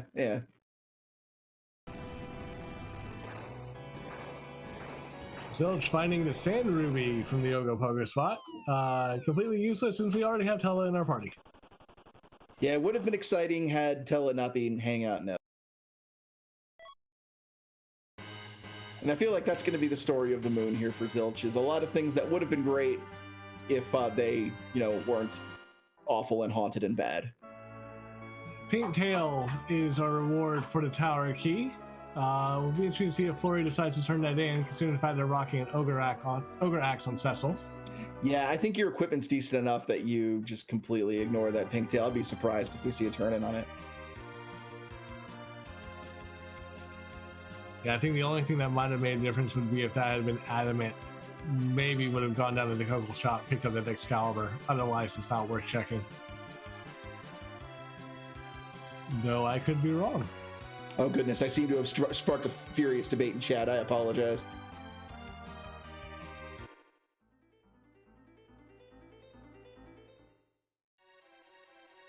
I think the real go mode is the friends we made along the way.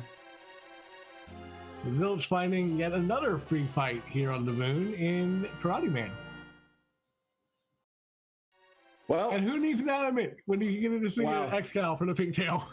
Fleury proving me wrong. Oh, we're not going to see a pigtail check. No way. He's got good enough equipment. How can we possibly get anything better than this Ogre Axe? Yeah, thanks, Fleury. Enjoy your holy sword. Hey, look, you found the Magnum key. Zilch is okay, well, that's better for Zilch. It's not the worst thing.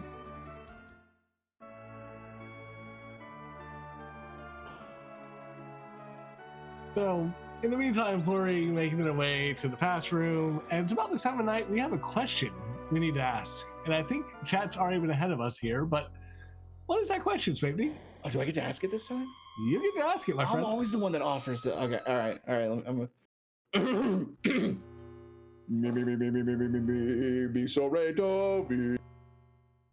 Whose butt are we going to kick tonight?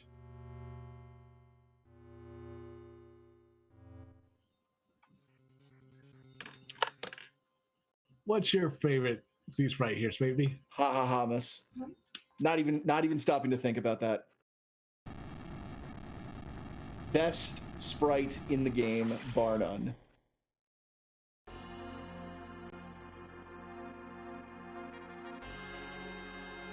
I see everybody in chat putting in their favorites. I'm always a fan of Ultramis, but only when Natara's not here. Oh yeah, only when Natara's not here, yeah. I don't see her in chat, so I think it's safe to root for Ultramis tonight. So for those of us wondering what the heck we're talking about, we can't really randomize Zeromus' location in the game. He's just a little bit too powerful. So we do the next best thing, we randomize his sprite. Throwing the crystal will cause Zeromus to change forms, his true form will be revealed, and we'll see what very funny sprite that Scarlet Kitty, Warface, and other admins of our community have put forth. And important to note here that this is actually the grand prize of this tournament. Whoever wins this gets their very own Z Sprite added into the rotation. So this is the stakes that they're playing for tonight. Oh my, that's a large puppy. That is Beastmas. I have no clue where it's from. Scala, you'll have to let me know. I don't know what it is, but I want to pet it. Looks like Suikoden 2 is what we're seeing here. Suikoden. I've heard it pronounced a number of different ways. I'm not even going to try.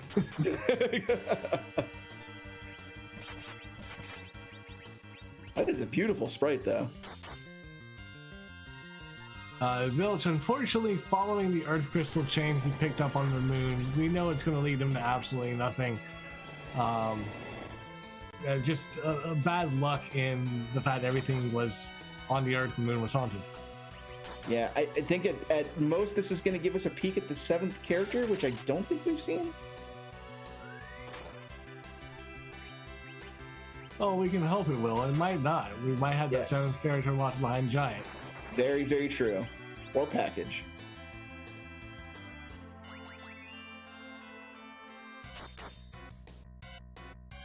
So far it's been a very standard Zeromus fight here on Fleury's side, just berserking up your fighters, keeping everybody in tip-top condition with Porum. Nothing out of the ordinary here.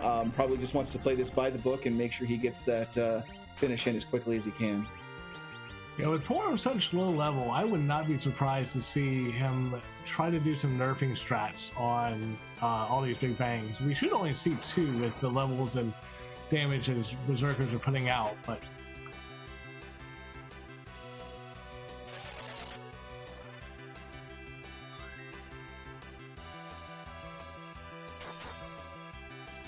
yeah, the nice thing here is Tell has managed to survive this long. While he's not explicitly fantastic during this fight, still has that Cure 4 spell, which regardless of your stats will always do a full heal if single targeted. So he can still contribute in this fight.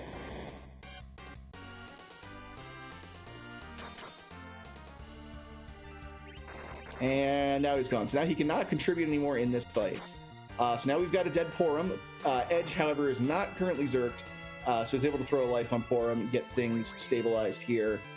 But that might be the last big bang we see, so we might not need her.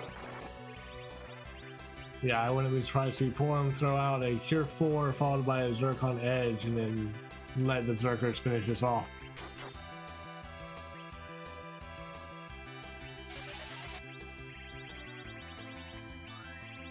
Meantime, Zilch finding Baigen in the Magus Sister spot. If we got there earlier, this might have been an issue. These levels, not a problem. It's trading one 3-target fight for another 3-target fight.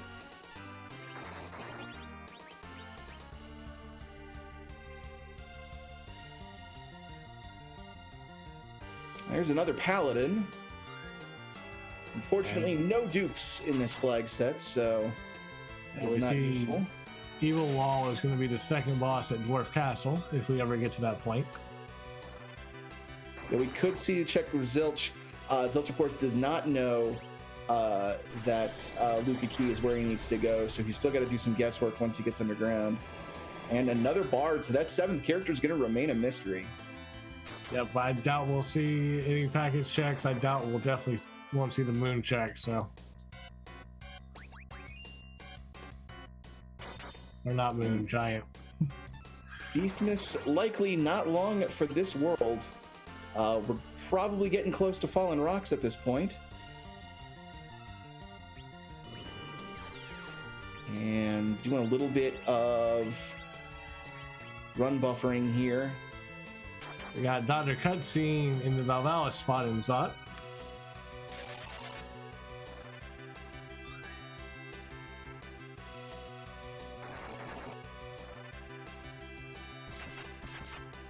And back to stabilized here for Fleury with the Cure 4. And there are rocks, so this one should be academic at this point. Yeah, final phase, we are at less than 12,000 HP. Bring it home, Fleury.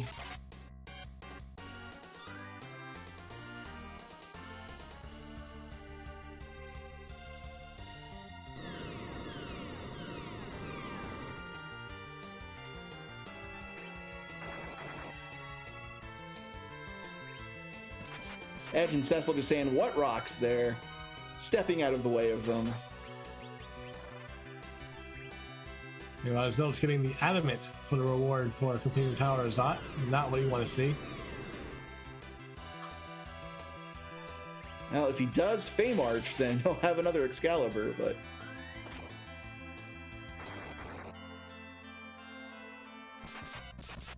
Going straight to Agar, going to drop that Magma Key, but it's going to be too little too late. As there's the Flash and the Crumble, and Fleury has officially taken game 1 of this set. The final SRL time of 136.43. GG's to Fleury. Yeah, GG's indeed. All getting right above 90 minutes after how much that seed kind of jerked people around. Not bad at all. Very, very strong start to this series for Fleury, and I believe we are joined by our winner here tonight, Fleury14. Fleury, GG. Congratulations on taking game 1 here. Thank you. Very, very happy to get game 1 out of the way. Yeah, how much does this sort of affect your nerves, knowing you've got this this game 1 advantage? Is how much of a relief is that? Looking forward to game 2. Not that. If it gets to game 3, then we need to talk. But I like going into game 1. I knew I could be like a little less nervous since it wasn't like OMG if I guess wrong I'm out of the tournament. So it'll be nice for game 2, but at the same time, like, yeah, it's a tournament match. You're in the last 8. There's going to be a little bit of spaghetti on all the seeds at this point. Yeah, check your pockets. So I gotta ask you about that lovely chain we had for our objectives today, where objective 3 led to objective 2, which led to objective 1, which led to objective 4. How'd you feel about that one? You know, I probably should have checked sealed first after doing the grind, but I also kind of felt like it was weird because where the objectives were in a spot where they weren't necessarily a location that a runner necessarily wants to look at, but given that you were looking at a CPU hook seed, I kind of feel like grinding was the order of the day, so I felt like at the very least Zilch was gonna get the grind and then get the demis down and get that objective done. So to that end, I really should have probably made the defensive play to check Luca first thing underground, but I've seen a little too often that not checking your freebies as soon as you get underground can be a problem. And at the time, there was also like a lot of rabbit holes that could have led to. Once I got the pan from Fame March, knowing that was going to cover a good chunk of what I'd be worried falling down at that point, I was like, all right, Luca key it is. I was more concerned with whether or not I was going to have to do a keyless tower or go to the moon.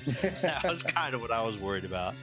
Yeah, Zilch ended up, he had a lot of trouble early on with some of the bosses. So while he was following you for the most part for most of the seed, following the same route, he was a good few minutes behind. So he actually made the Hail Mary play and went to the moon, and it was completely, of course, as you know now, completely haunted, just nothing there. It was free boss galore, just nothing that you need. Yeah, and like that was on my mind, seeing like, oh, hello, one boss that can't gate underground. Oh, hello, second boss that can't gate underground. Oh, hello, Val in this. Wait, where did all the freedom go? It has to be on the moon. And so that definitely, I was thinking about that. At the same time, I'm not it's moon is such a risk, man. It's such a risk. If you go there early, you're guaranteeing yourself a full clear.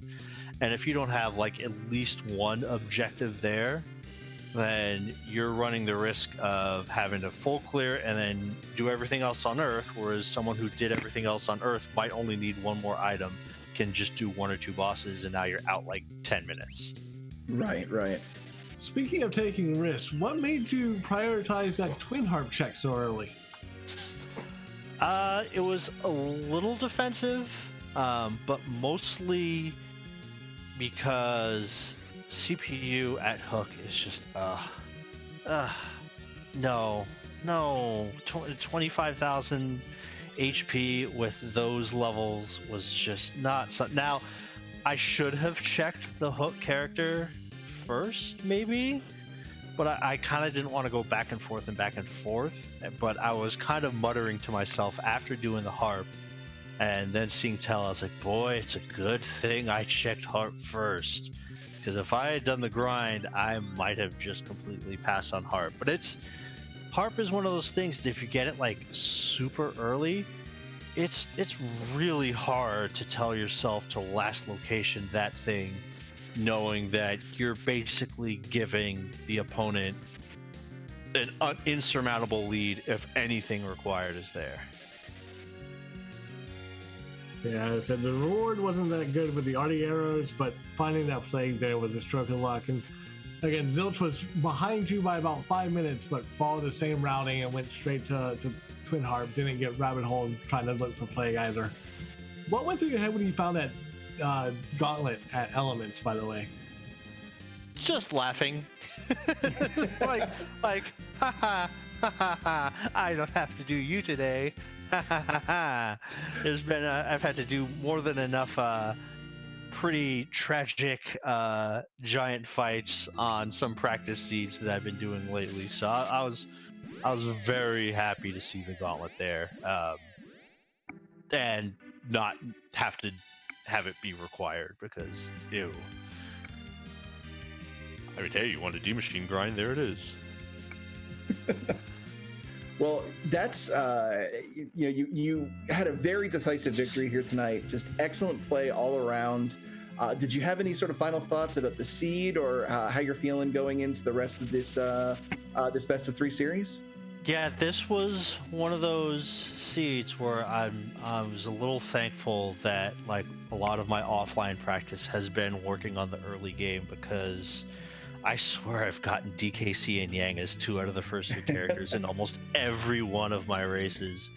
And this was a pretty brutal suite of bosses. So I even if like it ends up not being that close, like Zilch and I are still like totally 50-50. Don't be put off by this result. It can absolutely go the other way. The next set. I guess the other thing I would say is thank you guys for taking the time to do the restream and commentary and all that good stuff, and shout out to all the people that are watching. We have had such a really ridiculously good turnout for all these Gauntlet matches, and even just like people popping in stream and whatnot. Like, it's been really, really awesome the past month to see the support for Free Enterprise in general and this tournament. And so shout outs to everybody who's watching. It's really appreciated on all ends. Yeah, absolutely. This tournament's been a blast, and thank you so much for being such a huge part of it. So, GG. Yeah, we did say this was the quad of death when it got revealed. And yeah, pretty good work of it so far. So we'll see how it goes in the next race. Well, just got to run another 10 seeds before Saturday. There you go. That is Fleury. He is our winner here this evening, taking game 1 of this 3-game set. Game 2 is going to be this Saturday, April 11th. That's going to be at 4 p.m. over on twitch.tv/Free Enterprise. So if you want to see how this series moves on, make sure to tune in then. In the meantime, Zilch went ahead, picked up the pan from the D-Lunar fight, turned it in, got their pass, got their heroine robe, and is going, again, following the same exact footsteps that Fleury did, going straight down to Luca. They'll find their tower key, get into no mode, then get in go mode, and should be able to finish here shortly. Yeah, and it's been wild. Zilch has been following the exact same path that Fleury has. They've been routed this exactly the same. The only real major divergence was Zilch making the Hail Mary play to the moon when he knew he was behind. Other than that, Zilch and Fleury routing this seed identically. Yeah, the only thing that really helped with that moon play was finding that magma key to avoid having to do those 2 fights down in Eblin. But other than that, same exact routing on Earth and Underworld. Yeah, definitely. And we're going to run into our King Queen Evelyn fight. We'll see if Zilch decides to fight his way through it or just let the cutscene take over. Probably faster to let the cutscene take this part, but I guess he does have that X-Cal that Fleury didn't have at this point, so maybe he tries to fight through it. Now it looks like he's content to sit there. Or not. So while King and Queen Evelyn try to pull us all down to the Hades, just a reminder, we do have two races tomorrow. First one at 7 o'clock Eastern Time on RPG Limit Breaks. Going to see round 2 of Invincible versus Pizza 34. And then at 9:30 Eastern on the Free Enterprise channel, we'll have round 2 of Penguinator Rivers McCall.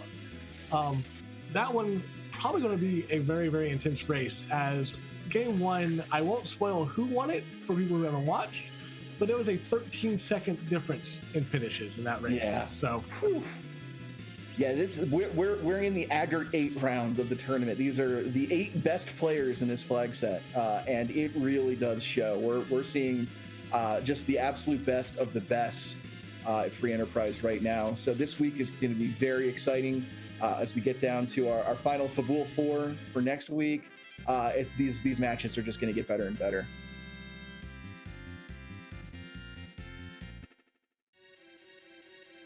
Zilch getting through that King Queen Evelyn. Not like it was any difficulty there. Gonna come back out, probably use Tele to warp back out to get to the top, then probably head straight to the tower.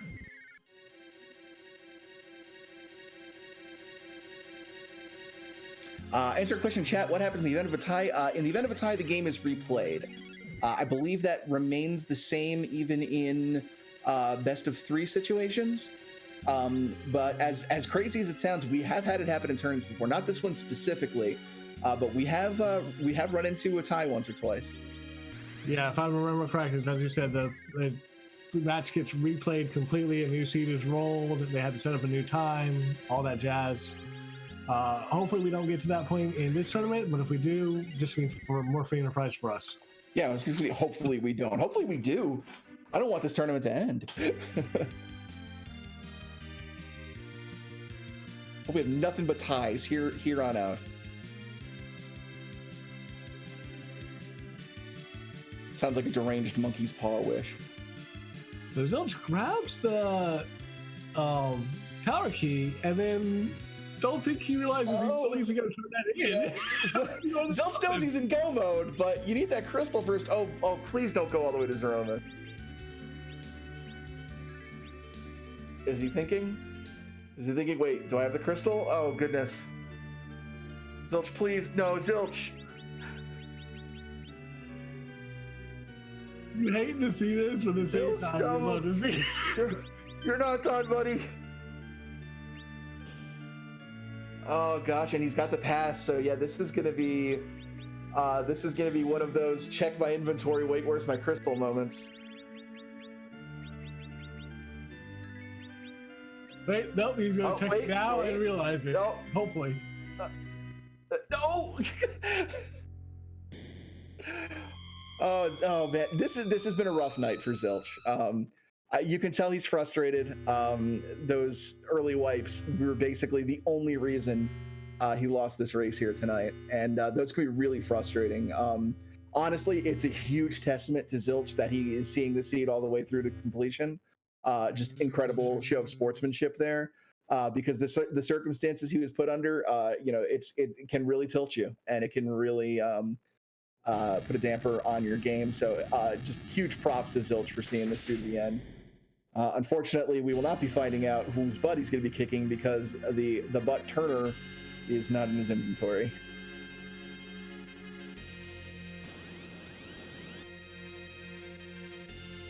Yeah, really, all that went wrong for Zilch was a couple of bad rolls with Grimoire at Pale Dam, and then those 3 wipes to Odin in the Baron King spot. Other than that, he would have been okay through this. Yeah, and we talked about the Thunderclaw and how much of a difference it can make at the beginning of this race, and really that it almost decided this race. Fleury was able to pick one up and was able to do enough damage to scoot through Odin, and yeah, there's the reset after the check of shame in the inventory. I appreciate our tracker lighting the crystal up just briefly there, trying to go, zilch this. Yeah, and still finishing it out, not even putting it in there. So that's super awesome. Huge amount of respect to Zilch for going the distance here tonight.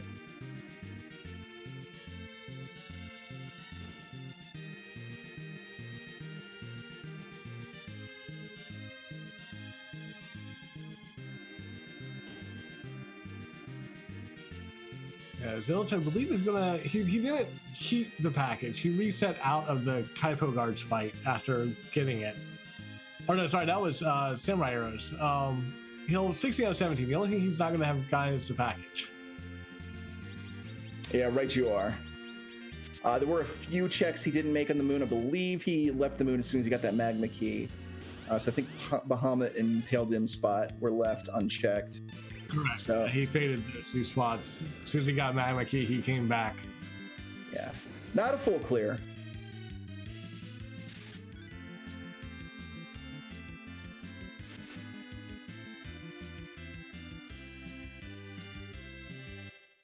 Be interested to see if he decides to go forge the Excalibur or checks the Pinktail to get another Excalibur. Does have both the Adamant and the Legend Sword.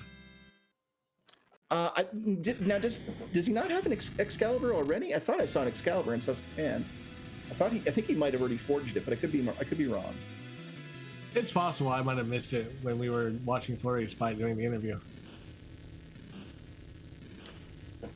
But yeah, if he does decide to cash the Pinktail, and that's going to make it even easier Zeromus fight, because Edge throwing a Excal at Zeromus is a huge chunk of damage and be very useful for pushing into phase 2 of Zeromus at just the right time to avoid another big bang.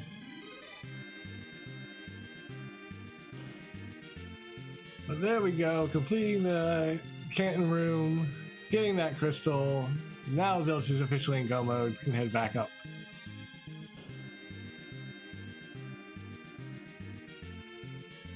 Yeah, we know that Pinktail did have an Excalibur. Zilch has both the Legend Sword and Adamant. I don't know if he's turned them in for the Excal, but just based on Cecil swinging, I thought I saw a pink sword in his hand, which I thought was the Excal, but I could be mistaken. It could still just be the Light Sword. I'm pretty sure it was the Light Sword because the Excal against Dark Elf is going to be doing quad 9s, and that was only doing about 1,002. Yeah, that's actually a really good point. We would be doing a lot more damage than that, so that must have just still been the Light Sword. My mistake. So yeah, I probably a trip to Coco here, since he does not know there's an Excal at that Pinktail. Nope, no trick to head straight back into the Z fight. Says, I don't care, Light Sword, no Excal, even if I can afford it, I'm just going. Yeah, I love it. Just wants to get this done with, is confident enough in his party. Not gonna make any more stops here. Yeah, Porum's still in a pretty low HP spot, still only at 17, well, about to be 1800, but about 200 higher than Fleury did. Should be an easier job keeping her alive, keeping her healed.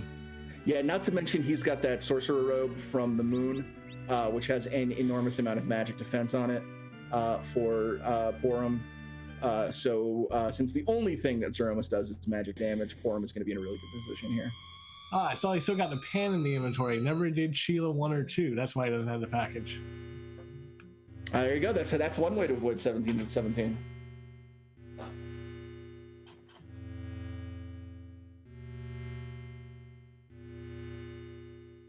All right, Zeromus take 2, this time with the required item. So it's time for Zilch to find out whose butt we're going to be kicking tonight. And we get to see this gorgeous sprite from Scarlet Kitty one more time. Getting a PlayStation sprite to look that good on Super Nintendo is quite the feat.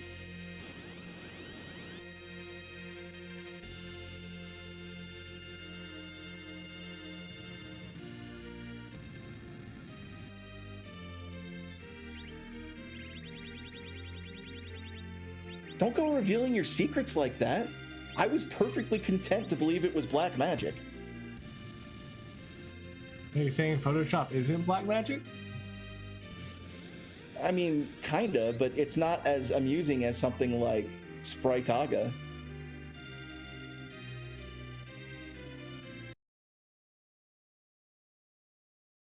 See, I thought she was using the sketch command from Final Fantasy VI. I would explain how she gets the all the sprites in. She's just glitching the game. In the meantime, Beastmas is out on Zilch's side, immediately casting Berserk on Edge. We'll let the Berserkers get to work.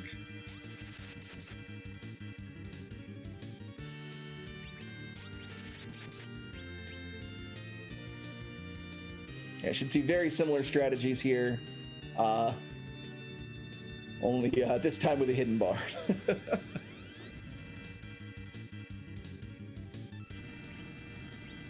I actually like that strategy, using Edward to hide there. This way, you know, take a bad Big Bang, pull him back out, start lighting people up. Yeah, it's by no means a bad strategy. If you've got him there, you might as well utilize him like that. It can, if you get a really bad Big Bang roll, because like you said, Form's only got just under 1900 hit points. Big Bangs can roll much higher than that in certain circumstances. So yeah, always good to have an insurance policy.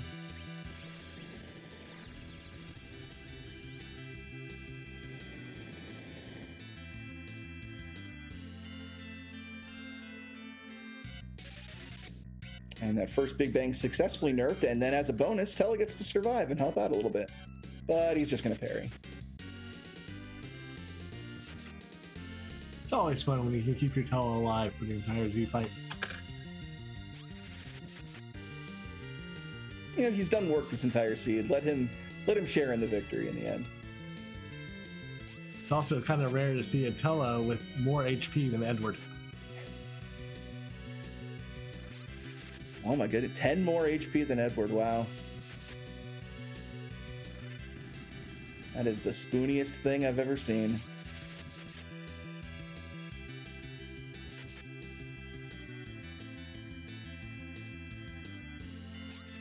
But yeah, Cecil with that light sword still putting out almost 4,000 damage per swing. Edge putting out almost 3,000. We're chewing through this HP real fast. Yeah, and this is just one of the huge benefits to Cecil in these flag sets is, you're very more likely to do Mount Ordeals, like we mentioned, and so having Paladin Cecil online is much more likely than in some of the more standard flag sets. You've got all these checks to make, so your chance of running across something like a lightsaber or higher for Cecil is high, and even when you have not his best weapon, he's still putting out this much damage consistently with enough HP to easily tank Big Bangs and direct class magic, black magic spells. So just a phenomenal character in the Fabul Gauntlet.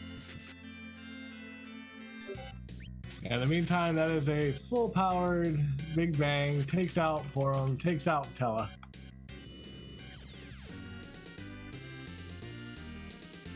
Thankfully, though, at this point in his AI script, he's going to throw out that Black Hole next. Dispels all magic on all characters that are currently out. So both Edge and Cecil are going to get unberserked, so they can help reset things, get Forum back up. And we've got that Edward to come out of hiding to help things along as well. So already in phase 2, so there goes a nuke on Cecil. Should be able to tank that pretty easily. Yep, hangs in there. And with Forum back up, we'll be able to get this stabilized, get people berserk back up, and move along to the media phase. That was a little bit too long of a pause for my sake. I thought that was going to be a media wipe almost. Yeah, one of the scary things, if you mistime your transition from phase 2 into phase 3, you get the dreaded Big Bang Medio combo. Where if you're not properly healed up from a Big Bang, you push him into phase 3, he immediately casts a Medio, and it just wipes your entire party lickety split. Medio does only attack once, I believe. It only has one damage roll, so that's why you can often see it evaded by your character. So there's still a chance you can dodge out of the way. It's not the end of the world if it happens, but if it does hit all of your characters that are up, they are likely to go down to the falling rocks, and that can be a really heartbreaking reset. Not the case here. Yeah, only Edge gets hit. Everything should be fine. should be elementary to finish this up here. Yeah, again, poor one with that Sorcerer Row. Meteor shouldn't even hit her once.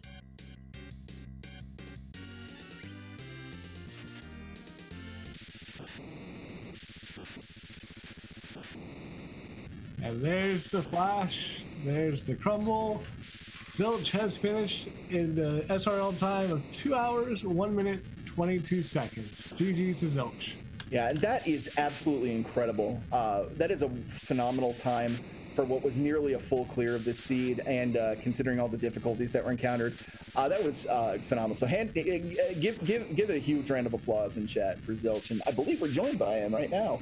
GG Zilch, congrats on finishing out the seed here. Thank you. That was not my best play, but we played. Yeah, a lot of frustrating parts there, especially early on. Just getting blocked there on ordeals and then having trouble with that Odin. If there was a deciding factor here, Fleury checked a few more chests and managed to find a lightning, a Thunderclaw for Yang. And that would have helped a lot for the Odin fight. Yeah, that one item might have been the difference in this race, honestly, because outside of that, y'all were playing virtually identical. Yeah, Thunderclaw was actually in the Mist shop. That's where Fleury found it. Yeah, I tried to be all fancy and loot the Mist Cave, and then I just, skip all the other Mist stuff. And, I got the Gungnir Spear for the Cane that I never saw, and Elixir I never used, so, we'll say that worked out. Well, this the good news is this is best of 3, so you're by no means out of this tournament. What sort of adjustments are you thinking about making after this game going into game 2? Well, I tried being a little more risky without looting as much this seed. I don't think I should try that going into game 2, so I'll probably be a little more conservative. If you have a few more things, then those early bosses aren't as bad. Maybe I don't have to rely on Grimoire RNG to get through Pale Dim or a long, drawn-out fight. So I think that's the main thing. Not to get the full complement of elemental summons. Yeah, I figured I'd show one of each for everyone, just to make it interesting. We so rarely get to see them. Yeah.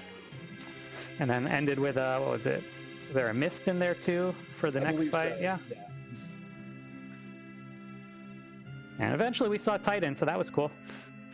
Yeah, Titan finally got the job done, so. But so when you eventually decided to make that play on the moon, was that a well, there's a lot of value to be had up here, or was that more of a I'm pretty sure I'm behind, so I'm going to try to make this sort of gamble here? Oh, that was I'm positive I'm behind. I need to gamble and pray that the tower key's on the moon. Because, at that point, you only need one key item. If it's free underground, I feel like I'm guaranteed to have lost.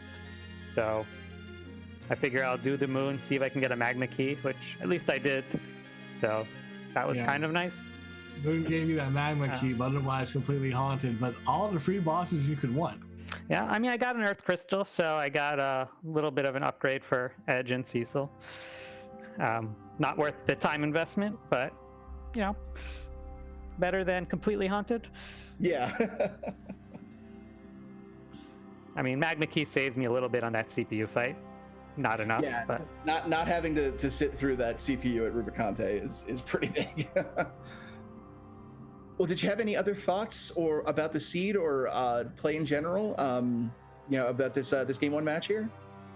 I was hoping it'd be a little closer, but a few wipes happen, and then you go in full-on gamble mode, and you get a nice 30-minute difference. But hopefully the next one will be better. And yeah, thanks for restreaming and commentary and tracking, guys. Well, thank you, Zilch. You did put on a great show. We appreciate you letting us restream you. We look forward to seeing you in the next race. Thank you. And good luck on Saturday. Thanks. All right, so that's going to do it for us tonight here on RPG Limit Break. Sadie, any final thoughts? No, just this was a really phenomenal race here between, like we mentioned at the top, just 2 absolutely top-tier runners. And it's just amazing to watch how just 1 or 2 little changes here really made the difference. A little bit easier time for Zilch on some of those easier fights, and we have a neck-and-neck race. So this is going to be definitely a match to watch. Like we said, Saturday, is going to be round 2 between these two. Definitely check it out. It's going to be a phenomenal race. In the meantime, don't forget tomorrow, again, 7 o'clock Eastern here on RPG Limit Break, we have round 2 of Pizza 34 and Invincible. Invincible with a 1-0 lead on that match right now. For right now, though, we're going to send you on to another Free Enterprise player, Jeebus, who is doing a pickup race right now, so please give him love. Again, for our restream team, Joseph Maneth on the restream, Elias 5891 doing the tracking, my co-commentator is Spathy, I am Gaming017. Thank you so much for being here and watching with us tonight.